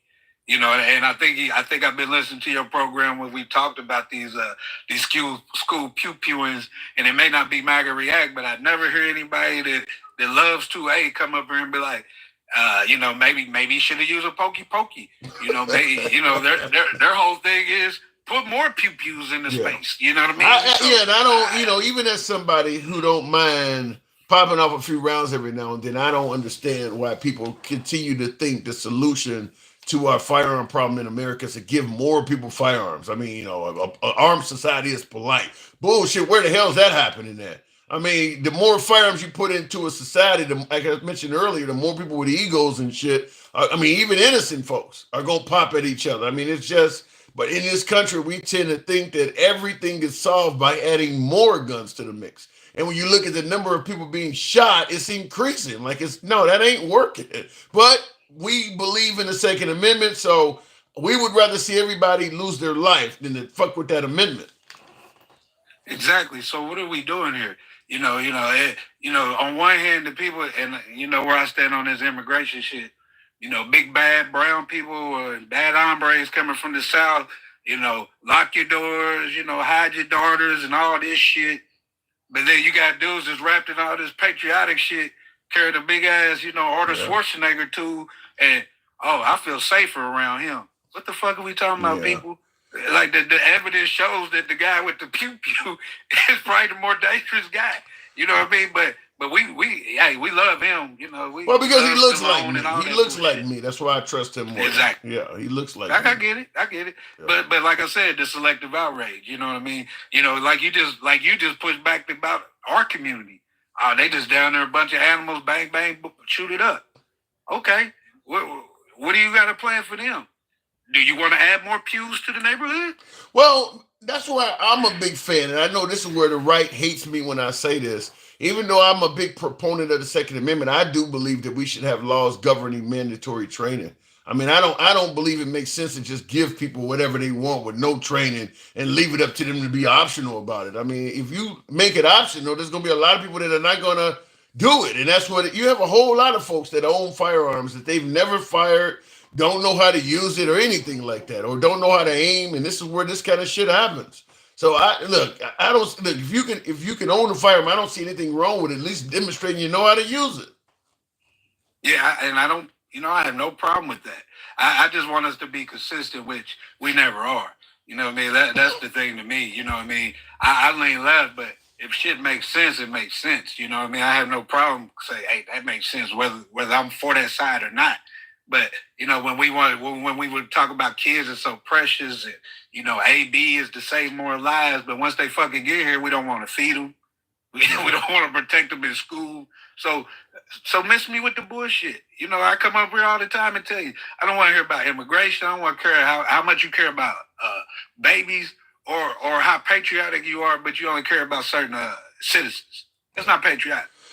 America has a history of selective outrage. So I mean, because I think Obama has a clip out right now that's saying if he did what Trump is doing, like getting rid of law firms that had ruled, law firms that took on cases against me, it seems like people would be going crazy. And I agree with Obama. If he did some of the things that we're overlooking Trump doing, I do believe he would have some problems on his hand, because Trump is one kind of above and beyond in some areas. To actually have law firms that may have defended people or helped clients of folks who went against you, and you're targeting those law firms, telling them they have no access to federal buildings and shit, and forcing them to make deals with you. But he's getting away with it, so more power to him. It does seem like America's kind of letting him get away with that stuff. But Obama's right. I don't think we would have tolerated that if Obama was doing that.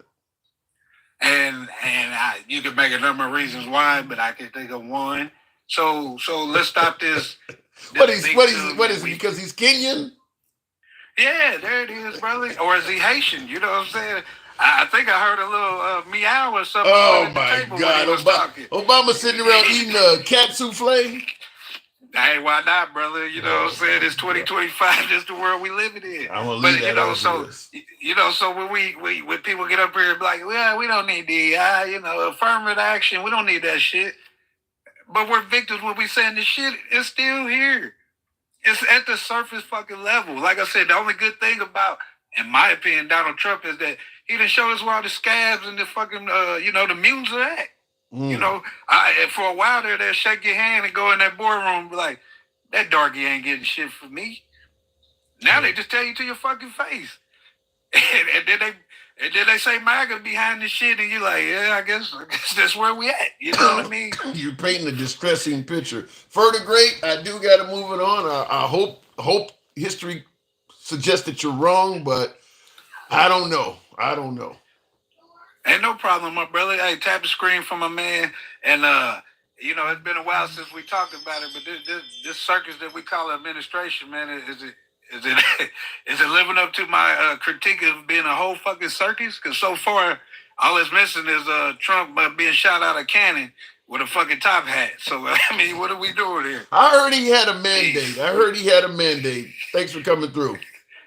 No problem, brother. All right. And I'm working on a video about that in regards to my suggestion is if you fuck with Trump, that's your ass. If you cross Trump, if he believes you're a bad guy, whether it's a criminal bad guy or a political foe, man, he is the wrong person to cross. And I brought that up. You can look at people like Mike Pence and Hunter Biden and some of them folks to tell, but I mean, obviously Mike Pence, he didn't give a damn about the safety of Mike Pence on January 6th at all. And then, of course, Hunter Biden and his own ambassador Bowden, he got elected and immediately got rid of their security details. I mean, now Trump had a mandate, according to him, and he actually got rid of his own ambassador Bowden's security detail before he even lowered the price of eggs. So that was clearly something he did intentionally.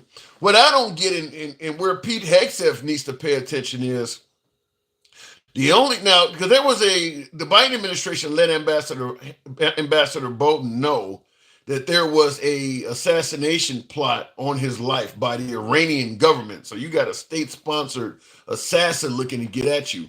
Now, Ambassador Bolton, the only reason why Iran wanted him is because he was doing the bidding of Trump. Just like Pete Hegseth just recently authorized the bombing of the Houthis in Yemen. So, of course, that's also an Iranian-backed group. They would love to see Hegseth disappear as well. What Hegseth needs to realize, if you get on the wrong side of Trump, he may remove your security detail. My opinion is if you got a state-sponsored assassin looking after you, trying to get you for something you did for the United States government, you should receive a security detail indefinitely until the problem is neutralized. The idea that Trump got in there and took away Ambassador Bolton's security detail, I don't even know what to call that. This man only has this after him because of what he did for you. But because you guys got into a beef, you're going to leave him hanging like that? Pete Hegseth really needs to pay attention to that. Really needs to pay attention to that. Because, yeah, if you fall on the wrong side of Trump, he's going to leave you hanging. I mean, that guy, both Bolton could end up getting killed from that. Looking in the comments, no, you should not get indefinite detail. If you're acting on behalf of the United States, really, at the ambassador level, really, you gonna leave that person hanging? If I'm your ambassador and I'm doing shit that because you told me to do it, that nations want to kill me, you gonna remove my security detail? How about removing yours? I bet you wouldn't be okay with that, would you? That's crazy. I don't know. I wouldn't want the job. I'll be honest with you. I would not want the job. Man, the Trump administration reminds me of the Little Rascals. That's crazy, though. I'm going to do your bidding. And because I did what you asked me to do, this nation has an assassination plot against me. And you personally are going to remove my security detail. That just seems backwards as fuck. I just need more police security at schools. It would stop smoking, drug use, and, well, no, it would not, because there's a lot of places get access to soft targets. Field trips, recess, after school on the way home. There's a lot of, putting security in schools ain't gonna stop that. There's a lot of other places kids meet after school, things like that, basketball court, wherever you name it. I just don't see it. You may be to stop it in the building, but that's about it. Continuing on with the program, Miss Mo Betta. Good evening, Mr. Mo Betta. Our votes should be more important than any president or anyone in office that we could vote out at any time. Well, the thing about it is you got a lot of voters that believe Trump is probably the best president we've ever had in our lifetime. So they're going to back him no matter what. Trump administration is like weekend at Hitler's. Damn, Chris. Good evening, Mr. Mo Betta. What's happening, Tim? Not much at all. Now, we were talking about this case here, but Trump is suggesting that Americans that get in trouble on the wrong side of the law, commit violent felonies, he's suggesting that he's willing to look into having them deported to El Salvador. What say you? He just likes to hear himself talk, is what he likes to do. Any chance he would do it for real? You know what? Huh? Any chance he would do it for real? Oh, I'm sure he probably would, because it makes him feel big. It makes him feel empowered, whether it's right or wrong. He just likes to feel empowered. See, his mouth moves a little faster than his brain sometimes. It really does. So he talk about stuff like that, but you pardon everybody from January 6th. So you can't. You're talking out of both sides of your face. And now this mofo want to have a $92 million parade for his birthday, a military parade on his birthday, June 14th. That don't sound like North Korea at all. So what do you want to do? He wants to have a parade where tanks and missiles and shit go past him? And it would cost us around roughly between $92 and $95 million. Yeah, so you talk about waste, fraud, and abuse, and to boot on his raggedy ass birthday. I have not heard that, but you make an excellent point. If he wants to have a birthday parade that cost the taxpayers $92 million, when you think about how many Americans they don't fire from federal jobs suggesting that they were not needed, and you gonna go out and do this with the money, keep in mind we've been told and this is a quick rant here, but keep in mind, we've been told that we need to stop sending money to the Ukraine and take care of Americans first. We put Trump in. We immediately stopped sending money to the Ukraine. We got rid of USAID, so we're not sending money to any charity organizations around the world anymore. We're starting to get rid of the impoverished immigrants, so they're not taxing us in terms of entitlements. And we're even firing federal workers. When do we get to the point where we're doing for Americans? How long is their temporary? Because I don't know how y'all 401k looks. I lost 20,000 in my 401k just today. Everybody.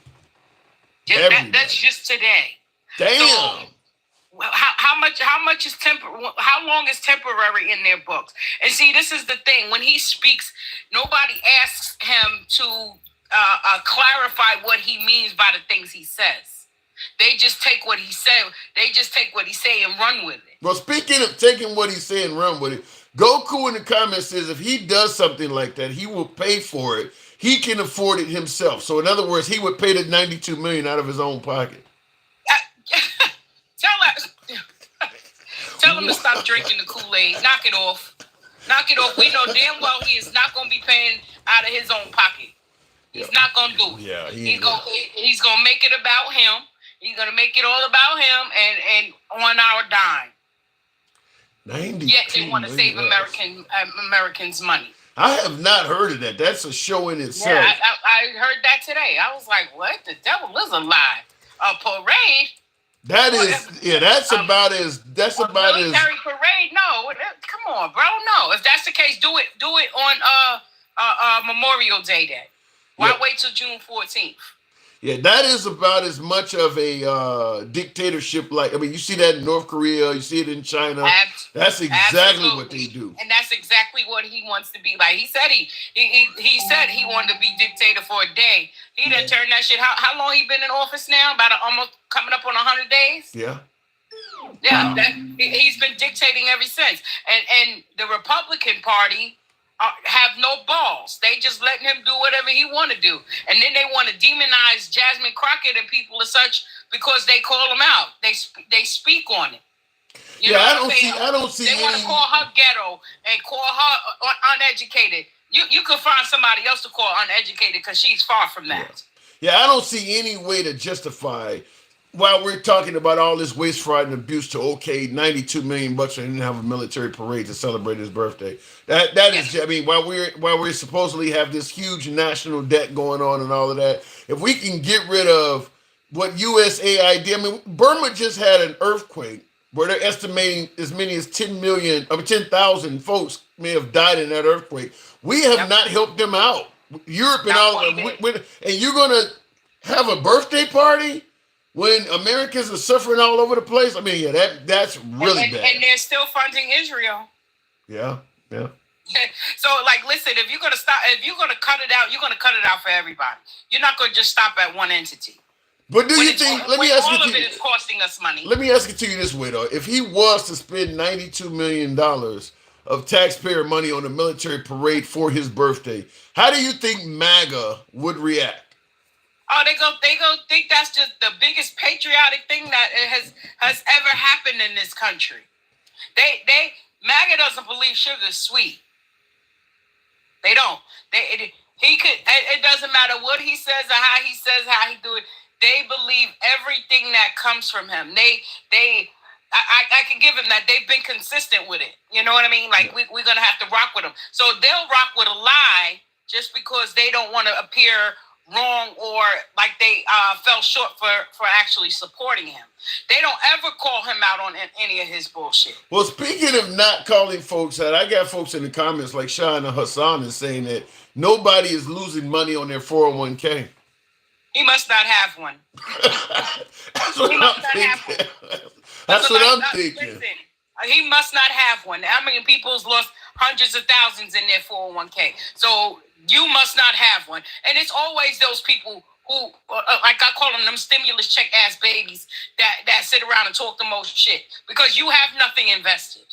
Yeah, you don't. I can't. Yeah, I mean, I'm watching because I watch a lot, even on what do you call it, Fox Business, and even on Fox News, they're making it clear people are losing money on their 401ks. I don't know why somebody, Even the right is making it clear people are losing money on 401k. So I don't know why somebody would even say that.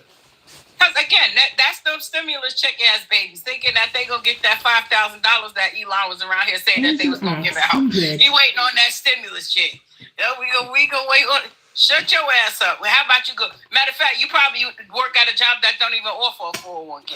Well, shit, if he's saving so much waste, fraud, and abuse, maybe the stimulus check will actually come true.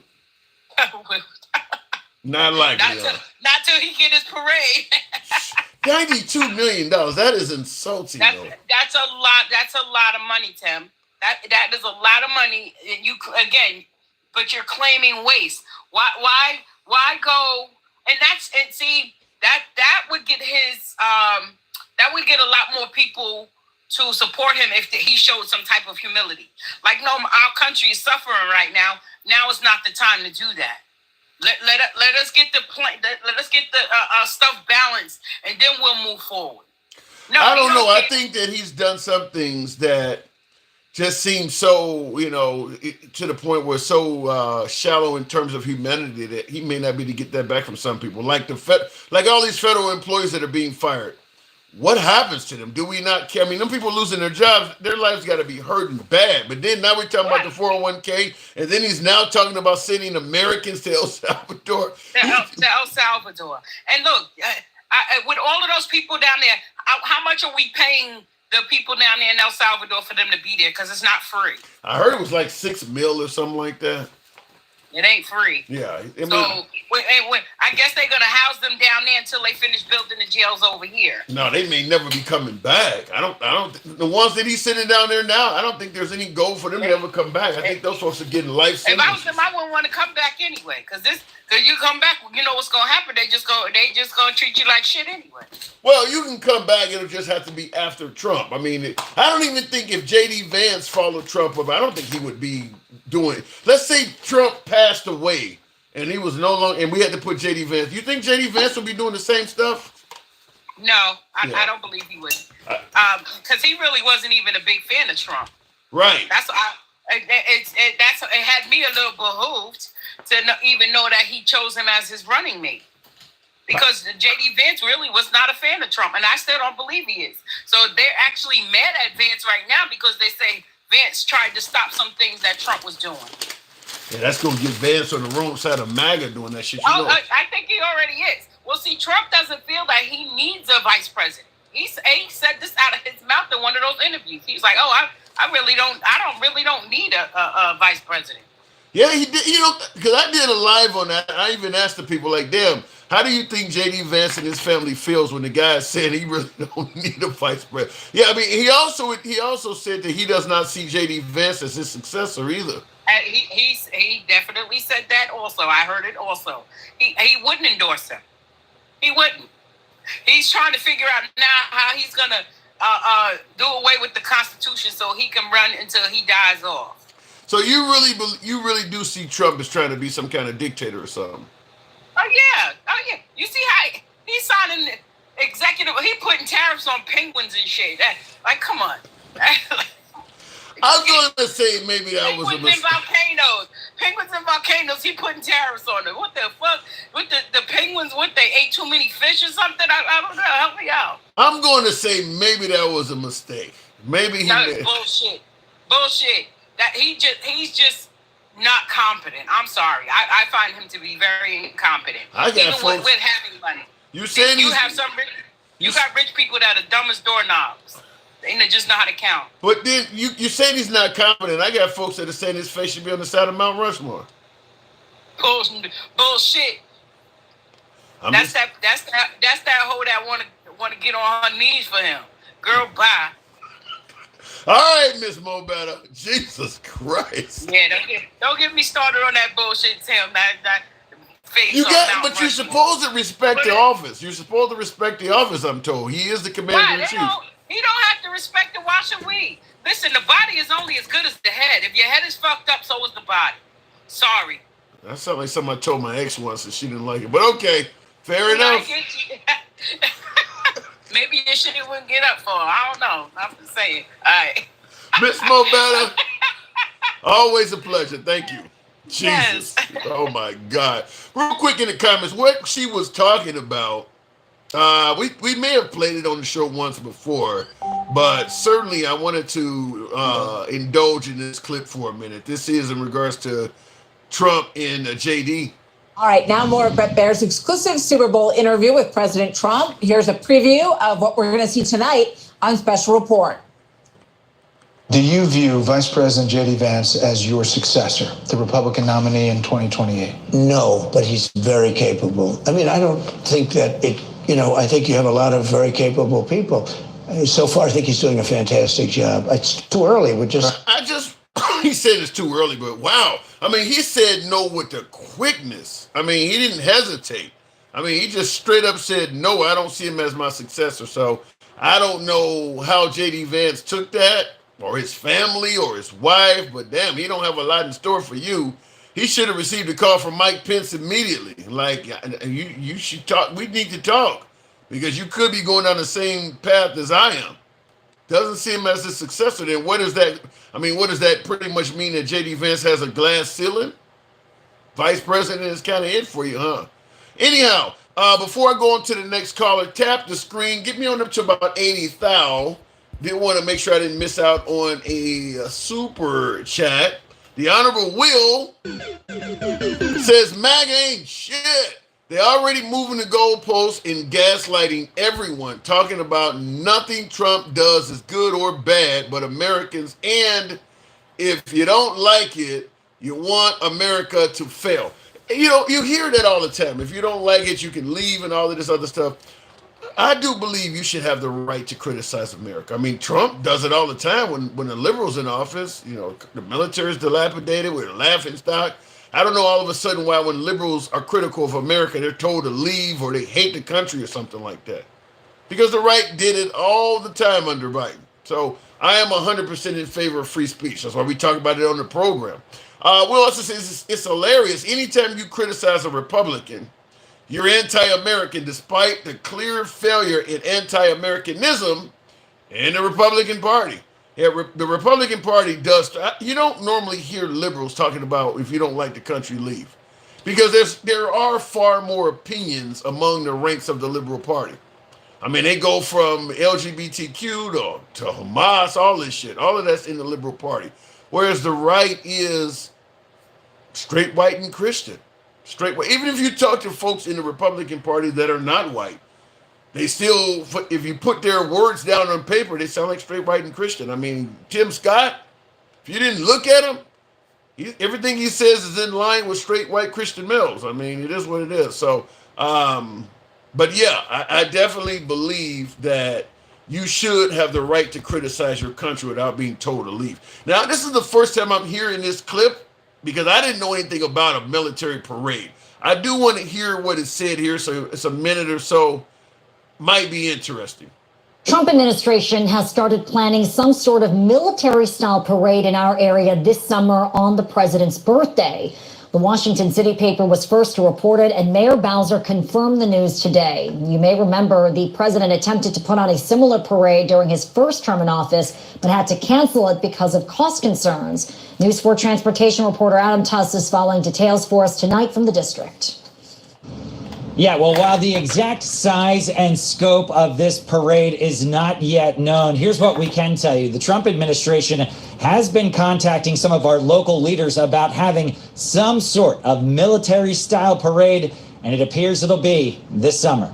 June 14th this summer will be the 250th anniversary of the U.S. Army. It'll also be President Trump's 79th birthday. And there could be one big parade to go along with all of it. So I would say it's at its early stages. Yes, they have reached out. D.C. Mayor Muriel Bowser at a small business event today confirming the planning for this has started, but she cautions that a true military parade with heavy equipment like tanks will come with a cost. Military tanks on our streets would not be good. If military tanks were used, they should be accompanied with many millions of dollars to repair the roads. Former News 4 reporter and analyst Tom Sherwood broke this story for the Washington City paper. He details the possible parade route. We all know that President Trump likes big, grandiose events. And this is his chance to have a parade that he can oversee from the Pentagon. This is just tone deaf. DEAF. This is just tone deaf. Americans are struggling right and left, and you're planning this shit. This is just really tone deaf. It really comes across as something a lot of dictators do. Not saying Trump is a dictator, but you only see this in countries where dictators exist. But you're going to plan something this expensive while Americans are struggling? This is really tone deaf to do something like this. I'd be curious. My guess is there's going to be some MAGA that are not going to like this because all MAGA is not doing well either right now. But this is really tone deaf. You haven't ended the wars. You haven't gotten the economy back on track. And you haven't even found all the waste, fraud, and abuse yet. You're going to spend this. This is completely wasteful. This is not necessary by any stretch of the imagination. Now, I know some folks are going to say, well, it's patriotism and all of that. That's just an excuse to make this shit happen. That's just an excuse to make this. This is really tone deaf in terms of not reading the room and looking at all of the Americans that are showing up at town halls and shit talking about they're losing money. We just had a protest over the weekend where they're claiming over 1 million people came out to protest. And you're planning this? Until the stock market rebounds, at least suspend it. You got 3 more years. Do it on your 80th birthday. But right now, this is really tone deaf. This really almost says I don't give a fuck about what's going on. But looking in the comments, I can't believe it. I hadn't heard about that yet. Trump ain't shit, says Will G. Which he says, while the foolish tariffs are going, Trump is forcing every politician and head of state on the planet to pay $5 million just to sit down in Mar-a-Lago to see if they can get a deal struck. Well, the rich are collaborating around Trump because they're going to get richer. It is what it is. They're going to get richer. And that's you pay $5 million. It's an investment into the Trump machine because if he does succeed in his plans of whatever he's trying to do, you're going to be one of the. Trump rewards loyalty. There's no denying. If you ride on the Trump train and he is successful, he does look out for people who are loyal to him. So if you get Trump $5 million and he does become a third-term elected president, which is what it seems like he's pursuing, yeah, he'll look out for you. You don't have to worry about going to jail. Pardons will be aplenty. All of that. So I can understand if I had infinite wealth, I would sacrifice $5 million to him right now because shit, it's going to turn into a windfall probably. Looking in the comments, golfing while the stock market is crashing. Yeah, to me, MAGA's not going to say anything about this. Remember Biden, the 13 service personnel, their bodies coming home, and he's at the transfer of the bodies when they're coming off the plane, but he's looking at his watch or whatever, and they're claiming that, that shows he don't even want to be here. Trump just didn't show up, and the right was totally okay with that. They were totally okay with that. Biden is looking at his watch, and that's a cardinal sin, even though he's there. Trump didn't show up, and they're like, well, it is kind of Pete Hext's job to be there. So you got to give it up for Trump. It's good work if you can get it. I'll just say that. Looking in the comments, Will G smells like mothballs, and corn chips had a baby. What the hell? Daddy T is home. Looking in the comments, we're talking about Trump 2. Yeah, Trump 2.0 is a whole lot different than Trump 1.0. What is his name? Chris Christie was on This Week with George Stephanopoulos this weekend.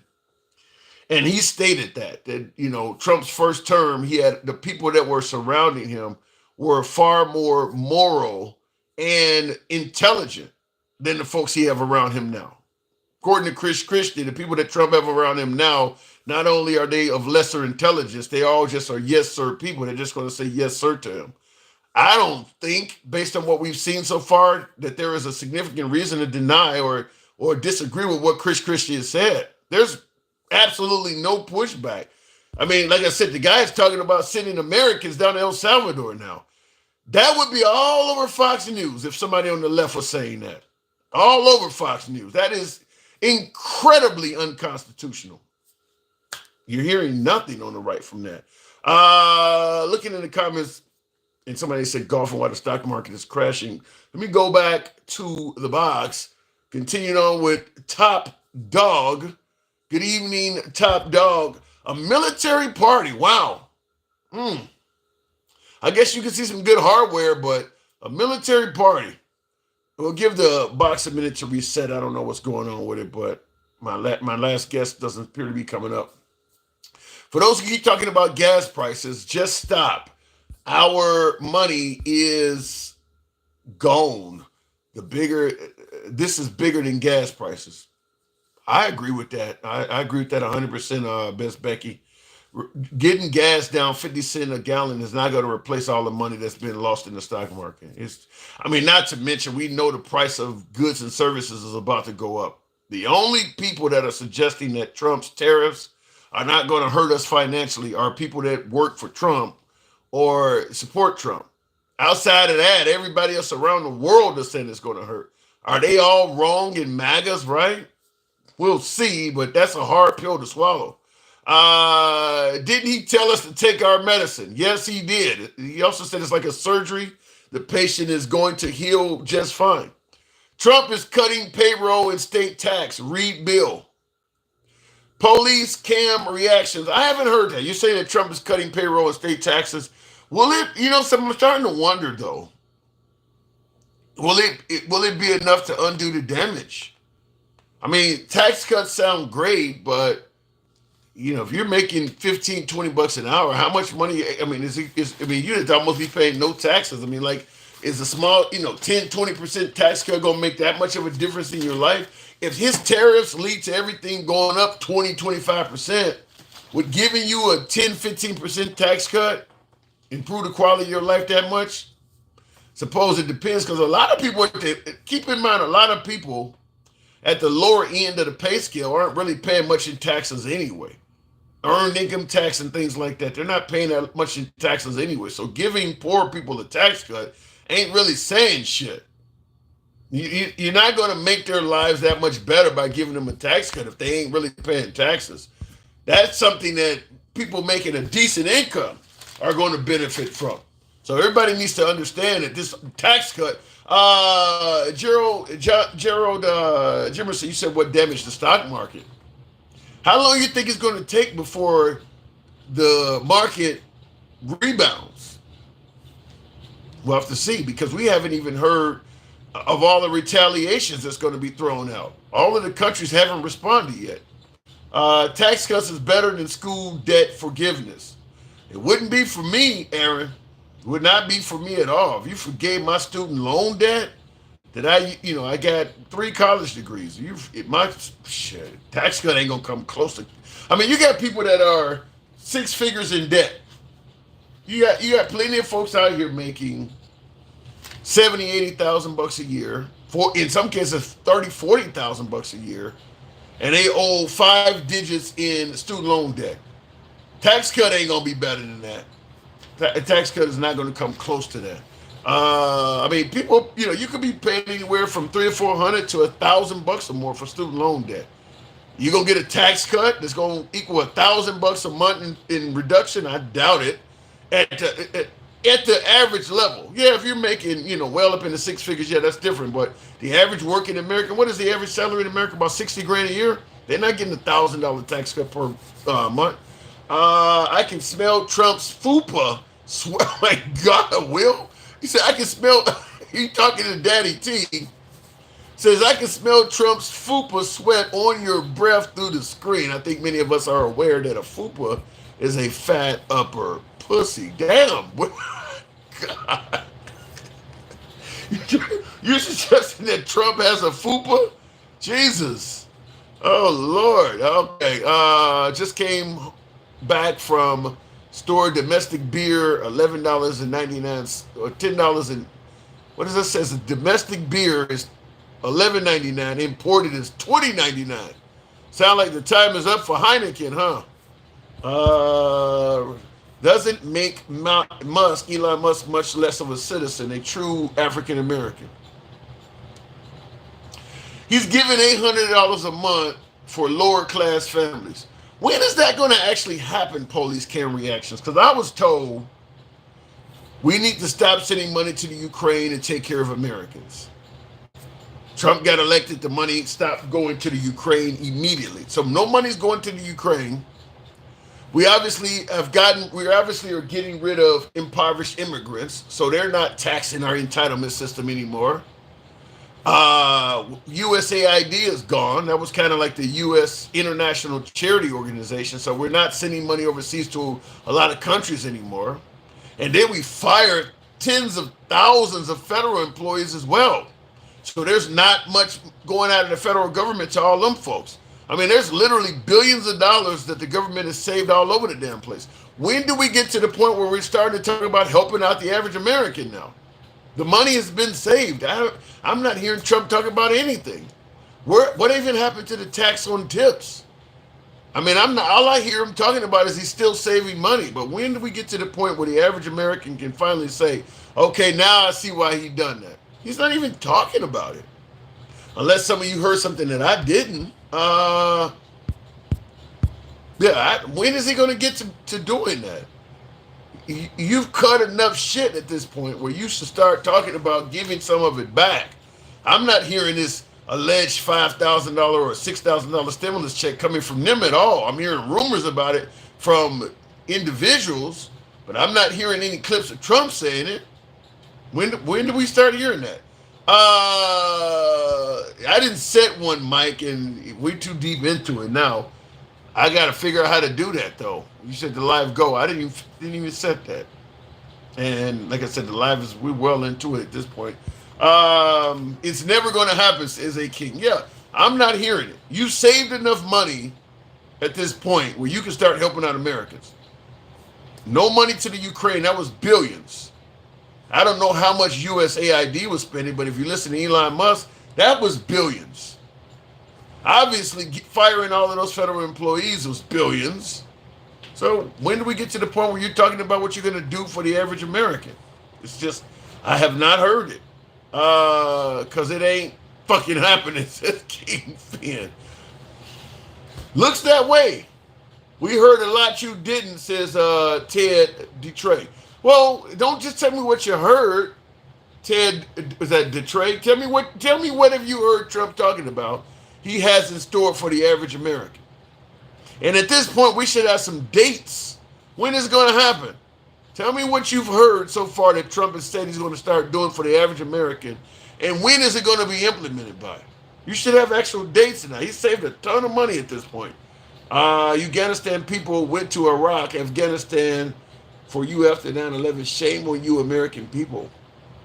Wow. Lewis says the Ukrainian people went to Iraq and Afghanistan for us after September 11th. Shame on us Americans. Well, it ain't just them. The Canadians went over there, and we talking to them like shit. A lot of those nations that Trump is imposing tariffs on and talking about they're taking advantage of us went over and helped after September 11th. So it ain't just the Ukrainians. But looking in the comments, though, once again, Will says, Trump ain't shit and MAGA ain't shit. Says Will, says if they're lying about how much they're saving the country, it's never going to happen. We'll have 37 trillion of debt, and that clock never moved. He should certainly be coming to the forefront talking about how much money he's going to give Americans at this point. He should be doing that. We know we're not going to get tuition assistance. I think that's a certainty. Trump is not a big fan of minimum wage increase. So I don't think you're going to get that from Trump. In fact, he's gotten rid of collective bargaining rights for federal employees like at the TSA and things like that. So chances, if you're in a union and the president comes along and busts up your union, it's only a matter of time before you start complaining that you're not getting raises and benefits the way you used to. So that's about to get worse for them. I'm not hearing where the average American is going to benefit. But people are still cheering it on, so we'll see what happens, but I'm not hearing it.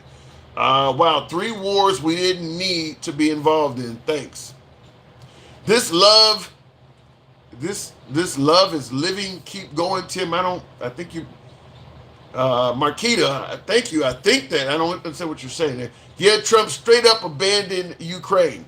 He had no intentions of helping out the Ukrainians. We kind of knew that though, but we were told that he was doing that because at the end of the day he was going to stop helping out the Ukrainians and worry about Americans. Before I go on to the next caller, I had that happen in one of my YouTube comments where I was talking about the notion that we've sent an innocent person to El Salvador.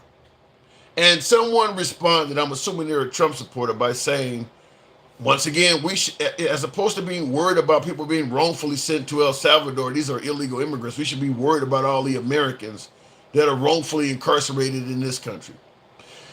And asked me, why are you not worried about that? Kind of the same way, instead of being worried about the Ukraine, why aren't you worried about veterans and homeless Americans? And I said, because it's a deflection. I told her, I said, just like we didn't give a damn about the homeless and poor people in America, we only use the Ukraine as a deflection to say that we really just don't want to help out the Ukraine. All of this shit about we could be doing for Americans. No, you have no intention of doing for Americans. You're just using that as an excuse to not help out the Ukrainians. I told her, you're doing the same thing here. Nobody gives a damn about the wrongfully incarcerated in this country. We've had wrongfully incarcerated for generations. This just happened in El Salvador, just like in the same case with Ukraine. The Ukrainian war just started 3 years ago. What were we doing for homeless Americans before that? Nothing. So they're just trying to deflect you from what they don't want to do by giving you something you care about that no help is going to go to that.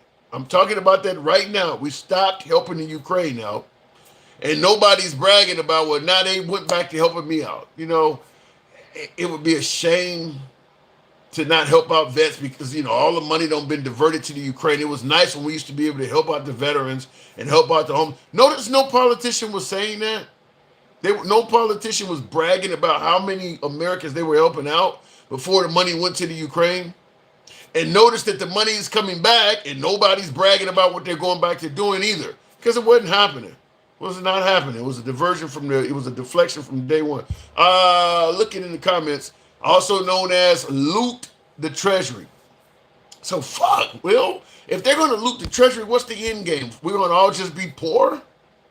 What is the end game in this shit? To just make a larger poor class? You got states like Florida. I think I just heard today that Florida passed a law that allows 13-year-olds to work on farms now. Is that the goal? Once the immigrants are gone, to replace them with kids? 13. That's younger than even I worked. Shit, I started at 14. 13 is pretty damn young. All Trump and broligarchs want is to reroute the average American tax dollars to their pockets. That's a dark picture. That's a dark picture you're painting. Listen, for folks who suggest that liberals are just fear-mongering and suggesting Trump wants to be like a dictator when he really wants to take care of this country and show us love, I gotta say he is doing a lot of stuff that look like dictator type shit. Like this military style parade. Nobody in the free world does that. That does look like some dictatorship type shit. We'll see, but not to mention, like I said, with so many Americans hurting, why would you spend that kind of money on something that is completely unnecessary? But as you know, I may have played this because they're going to have a military parade on his birthday. Well, you already know when I played this. Well, today's President's Day holiday honors the birthdays of George Washington and Abraham Lincoln. One upstate New York member of Congress believes President Trump's birthday should also be a federal holiday. Republican Claudia Tenney. Who knows? That may end up happening. Stick. Good evening, Stick the ruler. That could end up happening. You know damn well. Here we go now. Back to fluff it. It could happen. Stick, good evening. Hey, how you doing, Tim? Hey, military parade. Is that patriotism? Nah, that's waste, fraud, and abuse. He's not even military. He's just in command of the military because he's the president. That's a good point. That is a really good point. He ain't even military. Yeah, he's not a veteran. And then before you have a military parade, why didn't you have the decency to show up to receive those soldiers? Yeah. I mean, you want the military to honor you, but you're not willing to honor them, and they actually sacrifice something. But I asked this earlier to, I think it was Mr. Mobetta, one of my other viewers. How do you think MAGA will view this? How do I think MAGA views it? How do you think they will view Trump holding a military parade at the cost of $90+ million? They would be all right because it's him. They are so in step with, let's just keep the narrative. Let's just keep the libs and anything else they can keep. That's what they are. They are Trump, and they are the parents of Trump that lets their kids just go to school, fuck with the teacher, spit on the principal. That's what they allow him to do, and he does it. They just think it's cute as hell.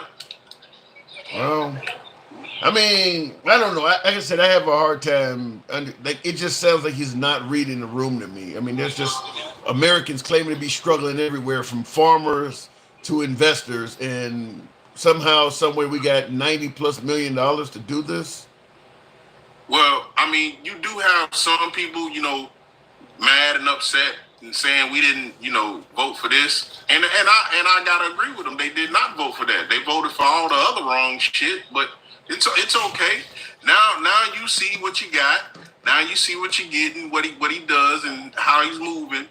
And now you need your senators and you need the Congress to. But wait a minute though, Stick. MAGA's happy right now. I still stand by that statement. Even right now, MAGA's very happy with Trump. I mean, I got folks who say he should get an A+ for his. Listen. MAGA ain't nothing but a certain part of the Republican Party that they have attached themselves to. Yeah, they have a metastasized like a cancer, and I get it and I understand. But at the end of the day, MAGA is willing to do whatever Trump wants them to do, so he doesn't be mad at them and retaliate. But what they don't understand is his retaliation is going to get them caught up in it regardless.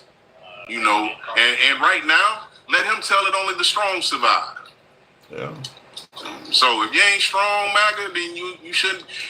Basically, you strong. Don't cry. Well, MAGA is winning. I mean, he said if you vote for me, you're going to get tired of winning. MAGA is winning. I don't see them as winning. I see them as they got their president. But other than that, what did they win? Well. He's winning, but when you ask what is MAGA winning, they stuck it to the libs. They got rid of all this transgender shit. They've closed the border up. They consider that a huge win. You don't have folks crossing the border at all anymore. I mean, so they do have some victories. Well, people ain't crossing the border not because of him. They're crossing the border because this ain't the place to be no more. It's still because of him. If no, it's because of him, but he made it not the place to be no more. Being honest, they made it the place to be by telling everybody that the border was open. They kept saying up under Biden that the border was open, so they made it the place to be, and that's why. Well, but no, because America was the place to be under Obama and Bush too, and they weren't talking about the border was open. I mean, definitely it was. It was because at least they were going by the Constitution. You know what I'm saying? Yeah. So at the end of the day, yeah, it was still we were the place to be, but now he ain't going by the Constitution. He's taking Mexicans and sending them down south. Yeah, it ain't. Yeah, at this point, it definitely ain't the place to be. Yeah, it don't matter if you're Guatemalan, Dominican. If you speak Spanish, your ass is going to El Salvador. Yeah. At this point, if you're talking about coming to America as an immigrant. I mean, like you said, you could end up in El Salvador, which means you actually could end up worse than you are where you're at. I mean, America's treating you worse than where you're leaving. They're saying that prison can hold 40,000, but right now they got like 110. Wow. Well, you've seen the photos where they literally got them pushed up against each other like sardines, like you're at a Diddy party. To take a photo. Yeah. Wow. Hey, that's them prison pictures, ain't they? Yeah, 110 in a 40,000 environment. Wow, that's a lot of people. Yeah. So at the end of the day, I mean, Tim, they know they broke the law. I mean, they got a congressman on the floor letting them know, hey, man, I've been in the committee for this long. I've served with you for this long. Y'all know y'all broke the law. And y'all saying what y'all saying, y'all know that's not the truth. So, like, just let's get with this. You know, that's their own Republican Senate, committee leader and or member. So if he can just flat out say, come on, man, like, let's not lie about this. You know, we broke the law in the sense of sending those people over there without due process. No. It's not supposed to be, Tim. Well, I know MAGA for the most part is happy with that. The notion is you should have thought about that before entering this country. And that's true until it happens to them. But, and then they it ain't gonna happen to them though. It can't happen. No, that's not true. That's not true. Just like he wanted his DOJ and the police, and he wanted back the police. As soon as he pardoned one of his January 6ers driving without a license. Yeah. You know, he said he was going to unalive himself, but the police told him no, but the police unalived him. Yeah. How does that work? Yeah, that happened over in Indiana. I did hear about that. Well, yeah. I mean, so they get caught up in the madness too, because it doesn't really matter if you're Republican. It doesn't really matter if you're independent or Democrat. If you are part of the federal government or anything where they're going to just take cuts, you may be one of those people to get cut no matter who you voted for. Yeah, at this point, I don't see how folks who work for the federal government, it's got to be miserable. Because, yeah, you know that there is somebody out there looking to chop you. I mean, it doesn't matter what part of the federal government you work for. I got to assume the morale's got to be really, really low. I mean, because you know they want to fire you if they can. Yeah, I mean, and that's just the point. And it's like he wants fear. He wants people to be scared of what could happen. You know, if you talk bad against me, I can fire you. Or at least I'm going to give you the impression that that's, you know, it's within my power. Let me ask you, though, is there any chance at all that could expand beyond the federal government? You say, talk bad to me and I'll fire you. Is it possible that any American citizen speaking ill of Trump outside of the federal government could find themselves on the wrong end of Trump if they say something about him? Oh, yeah, definitely. And right now, like I said, it doesn't even matter. I don't even believe it matters if you're MAGA. It doesn't matter if you're the Tea Party. It don't matter if you're Democrat. If he wants to push the button on you and get you up out of there, I think that's what he's willing to do. He's willing to turn everybody against you. He's willing to, what he said, he a midterm him. You know, he'll primary him or whatever he said. Yeah, well, with Elon Musk out there helping out, there's certainly room for that. Yeah, but the whole point I'm trying to make is he's willing to eat his own kind. He's telling you, if you don't go along my plan, if you don't jump in step, we're going to primary you. Well, shit, Mike Pence can tell you eat his own kind. I think that there's been plenty of Republicans at this point that have fell victim to Trump to the point where the remaining Republicans know he will eat his own kind. If you get on the wrong side of Trump, I don't care if you his VP on down. I mean, anybody can get it. Yeah. I wholeheartedly believe that Trump don't care about nobody but him. You see how Elon is now without a job. Elon is on the sidelines. Elon lost a lot, and they probably ain't gonna recover from that. Elon lost a lot of. I mean, he's obviously still incredibly wealthy, so it ain't like it's gonna change his life. And guess what? Now that Elon is not popular like he was before, guess what? Yeah, man, just go on and sit this one out. You know, take a knee. Take a knee, and I'll handle it from here. He got the money. He took the money. He won the presidency. You know, Elon stuck his neck out there and was like blaming it on himself. Oh, I'm the one that's cutting the jobs and this, that, there, and the third. And he was like, okay, yeah, I'm going to let Elon take all the credit for that. So when it's time to cut his ass off, yeah, I'm free. You know, everybody said that too. Everybody said that would likely happen. That if for some reason things go wrong, Elon Musk makes a perfect,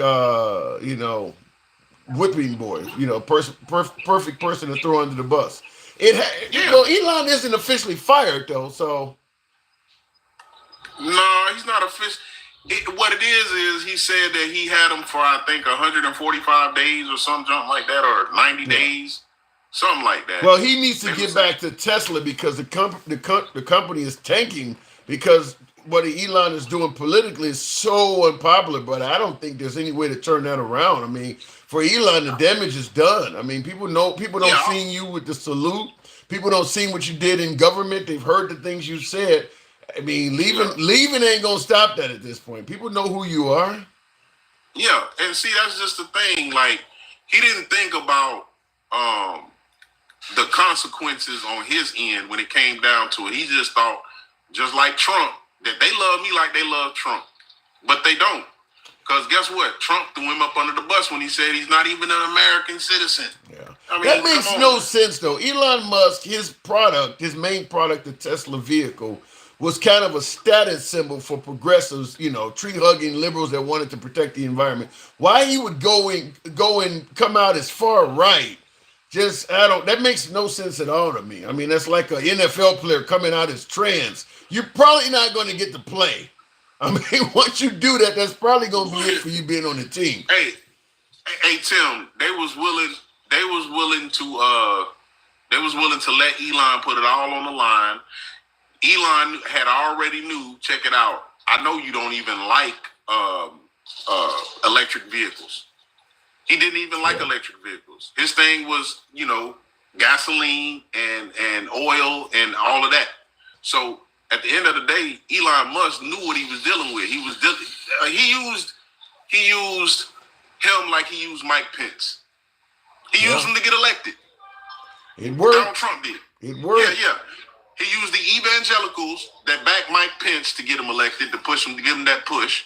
And then with Elon, he used his money. Well, but the evangelicals did get something huge out of Trump. They don't got a 6-3 majority on the Supreme Court, and they got Roe v. Wade rolled back, and they're starting to get Bibles put in schools in some places. So for the evangelicals, I understand voting for Trump was a big win for them. Elon, I don't see what Elon's winning at all. He's losing. Yeah, but Elon thought he was going to be winning with the space program. That was a big thing with the space program. Well, that's possible. It still may happen. I mean, I don't know, but that's still possible. But his companies would have probably did far better if he just stayed out of politics and let things, let the chips fall as they may. But if Trump had won and Elon was not an ally, Trump would probably be passing all kinds of anti-electric car regulations all over the damn country. So Elon had no choice but to join Trump. If Trump is going to be the next president, then you better be on his side, because if you're not, he's going to get in there and continue trashing your vehicles. So, well, guess what? He's already trashing the vehicles by doing what he's doing with China. Yeah. Elon gets a lot of his batteries and anything else, components, whatever you want to call them, from China. And if he's tariffing all the things that's coming from China, then guess what? Elon's gonna have to put it into Tesla, and Tesla's gonna have to put it on the consumer. Yeah, I don't know why he didn't wait at least until after the midterms to impose those tariffs. I mean, why? I mean, because it's gonna take time for all that to bounce back and undo itself. And this time next year we're gonna be talking about who's running. I mean, like he probably should have waited till the midterms are over with to tariff every damn country on the planet. I don't know why he done that. That could hurt him, but we'll see. Stick, I do got to move it on, Stick, but we'll see how that turns out. And let me just say this. In that live I was in the other day, I misspoke. I said that Malcolm wasn't alive in 64. He died in 65, so he was alive when they were asking what did Malcolm say. But what I will say is this. I mixed up him with JFK. JFK died in 63. So that was the mix-up. But at the end of the day, those guys, those blaggers, man, I'm looking at them and I'm asking them for answers. I just want some answers. I just want to know. You ain't gonna like the answers you get. Well, one of them told me the truth. We got our president. That's all we wanted. And what happens. It is what it is. So guess what? You really don't care.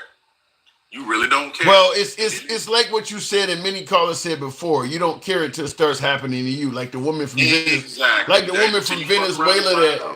woman from Venezuela that's saying the Republican Party tricked her. I mean, you could see some black MAGA if things go the way you're talking, saying the same thing. Stick, thank you. Yep. All right. All right. Have a good one, Tim. You too. You too. Moving on with the program, but let's see what Trump does. I mean, Trump says he's done more for the black community than anybody since Abraham Lincoln. So we'll see how that turns out.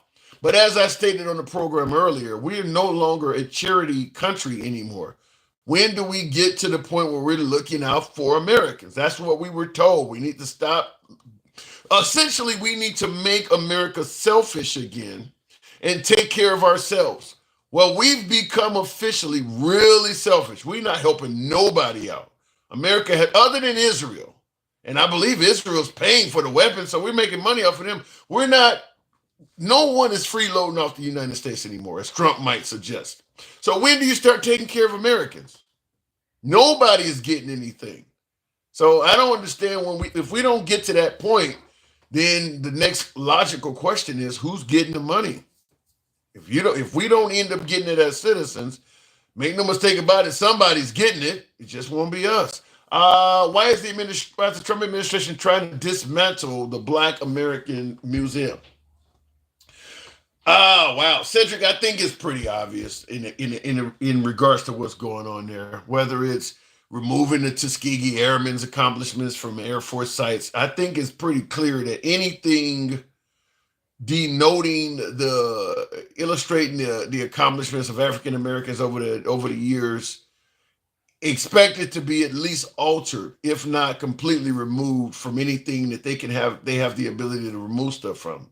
I mean, I wish I was lying. I wish I could say that I was making this up, but they are. I mean, I just heard Harriet Tubman, her accomplishments. They're starting to remove some of that stuff away. I mean, there is a push to, at the very least, kind of neutralize what happened throughout history. I mean, you can't ignore the fact that slavery took place, but you can get to the point where a lot of the intricate details of it are removed. During that era, people were enslaved, and there was plenty of whites, and there was just as many Irish. That's kind of how the story will probably end up being told. In this country during that era, slavery was common. People owned other people. There were people who owned blacks. There were people who owned whites. There were black slave owners. I mean, just blended in to the point where nobody looks like they were a victim of it or a perpetrator of it. It just looks like something that was going on at that time. That's what it looks like. The aim is just to really downgrade the perpetrators and soften what happened to the victims. Looking in the comments, no reply. Why no go? The museums of African American diaspora is across the street from my house in San Francisco. I never went there though. Oh. Mercedes parent company helped Elon start Tesla. Elon will be buying Mercedes with Tesla cash. Tesla has a lot of cash. I don't know what would you buy Mercedes under Trump when there's all these tariffs and shit in place? I don't know. How would that work? Do you think that Mercedes is like, they say American is apple pie.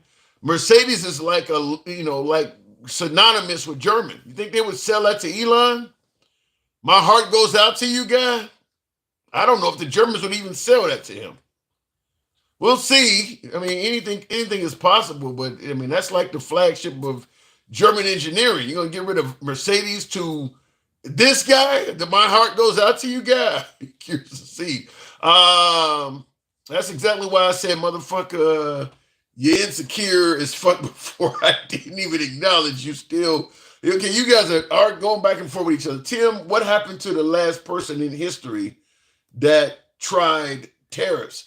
I don't know of any person that has tried tariffs to the level what Trump is doing that was successful. I don't know anybody that's done that.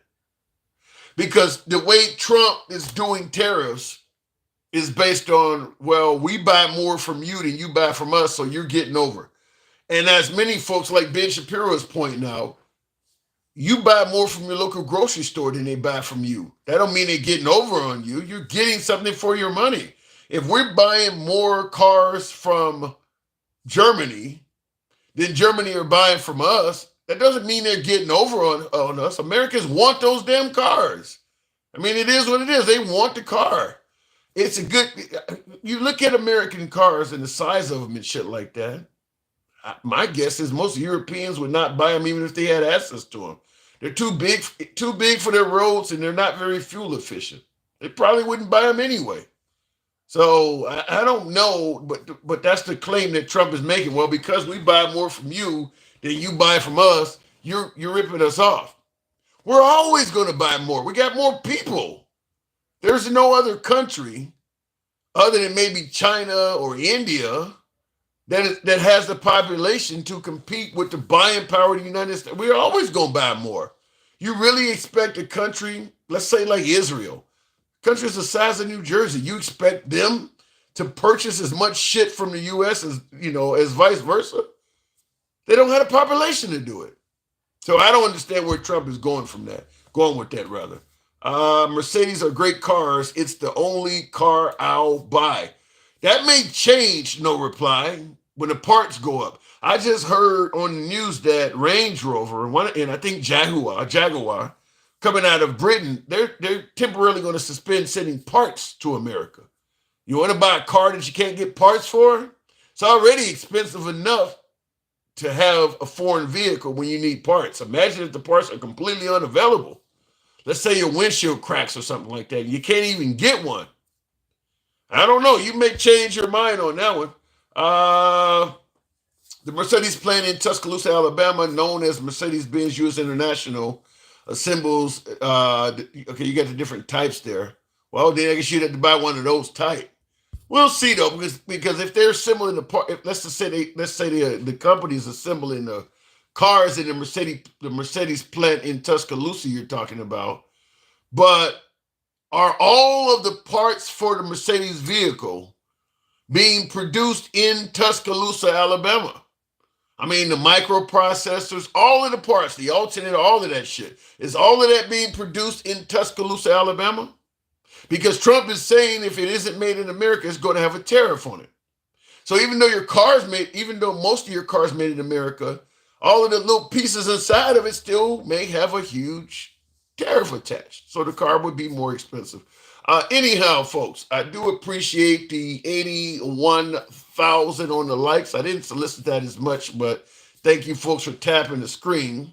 As always, we don't block, ban, or censor. If you favor this type of open dialogue from all sides of the aisle, I'm going to ask that you follow the program. One more here. Travelman. Good evening, Travelman. Either way, Mercedes isn't going to save Alabama. Still one of the poorest and lowest. Well, also, too, a lot of people, the Trump administration fired a lot of people in Alabama.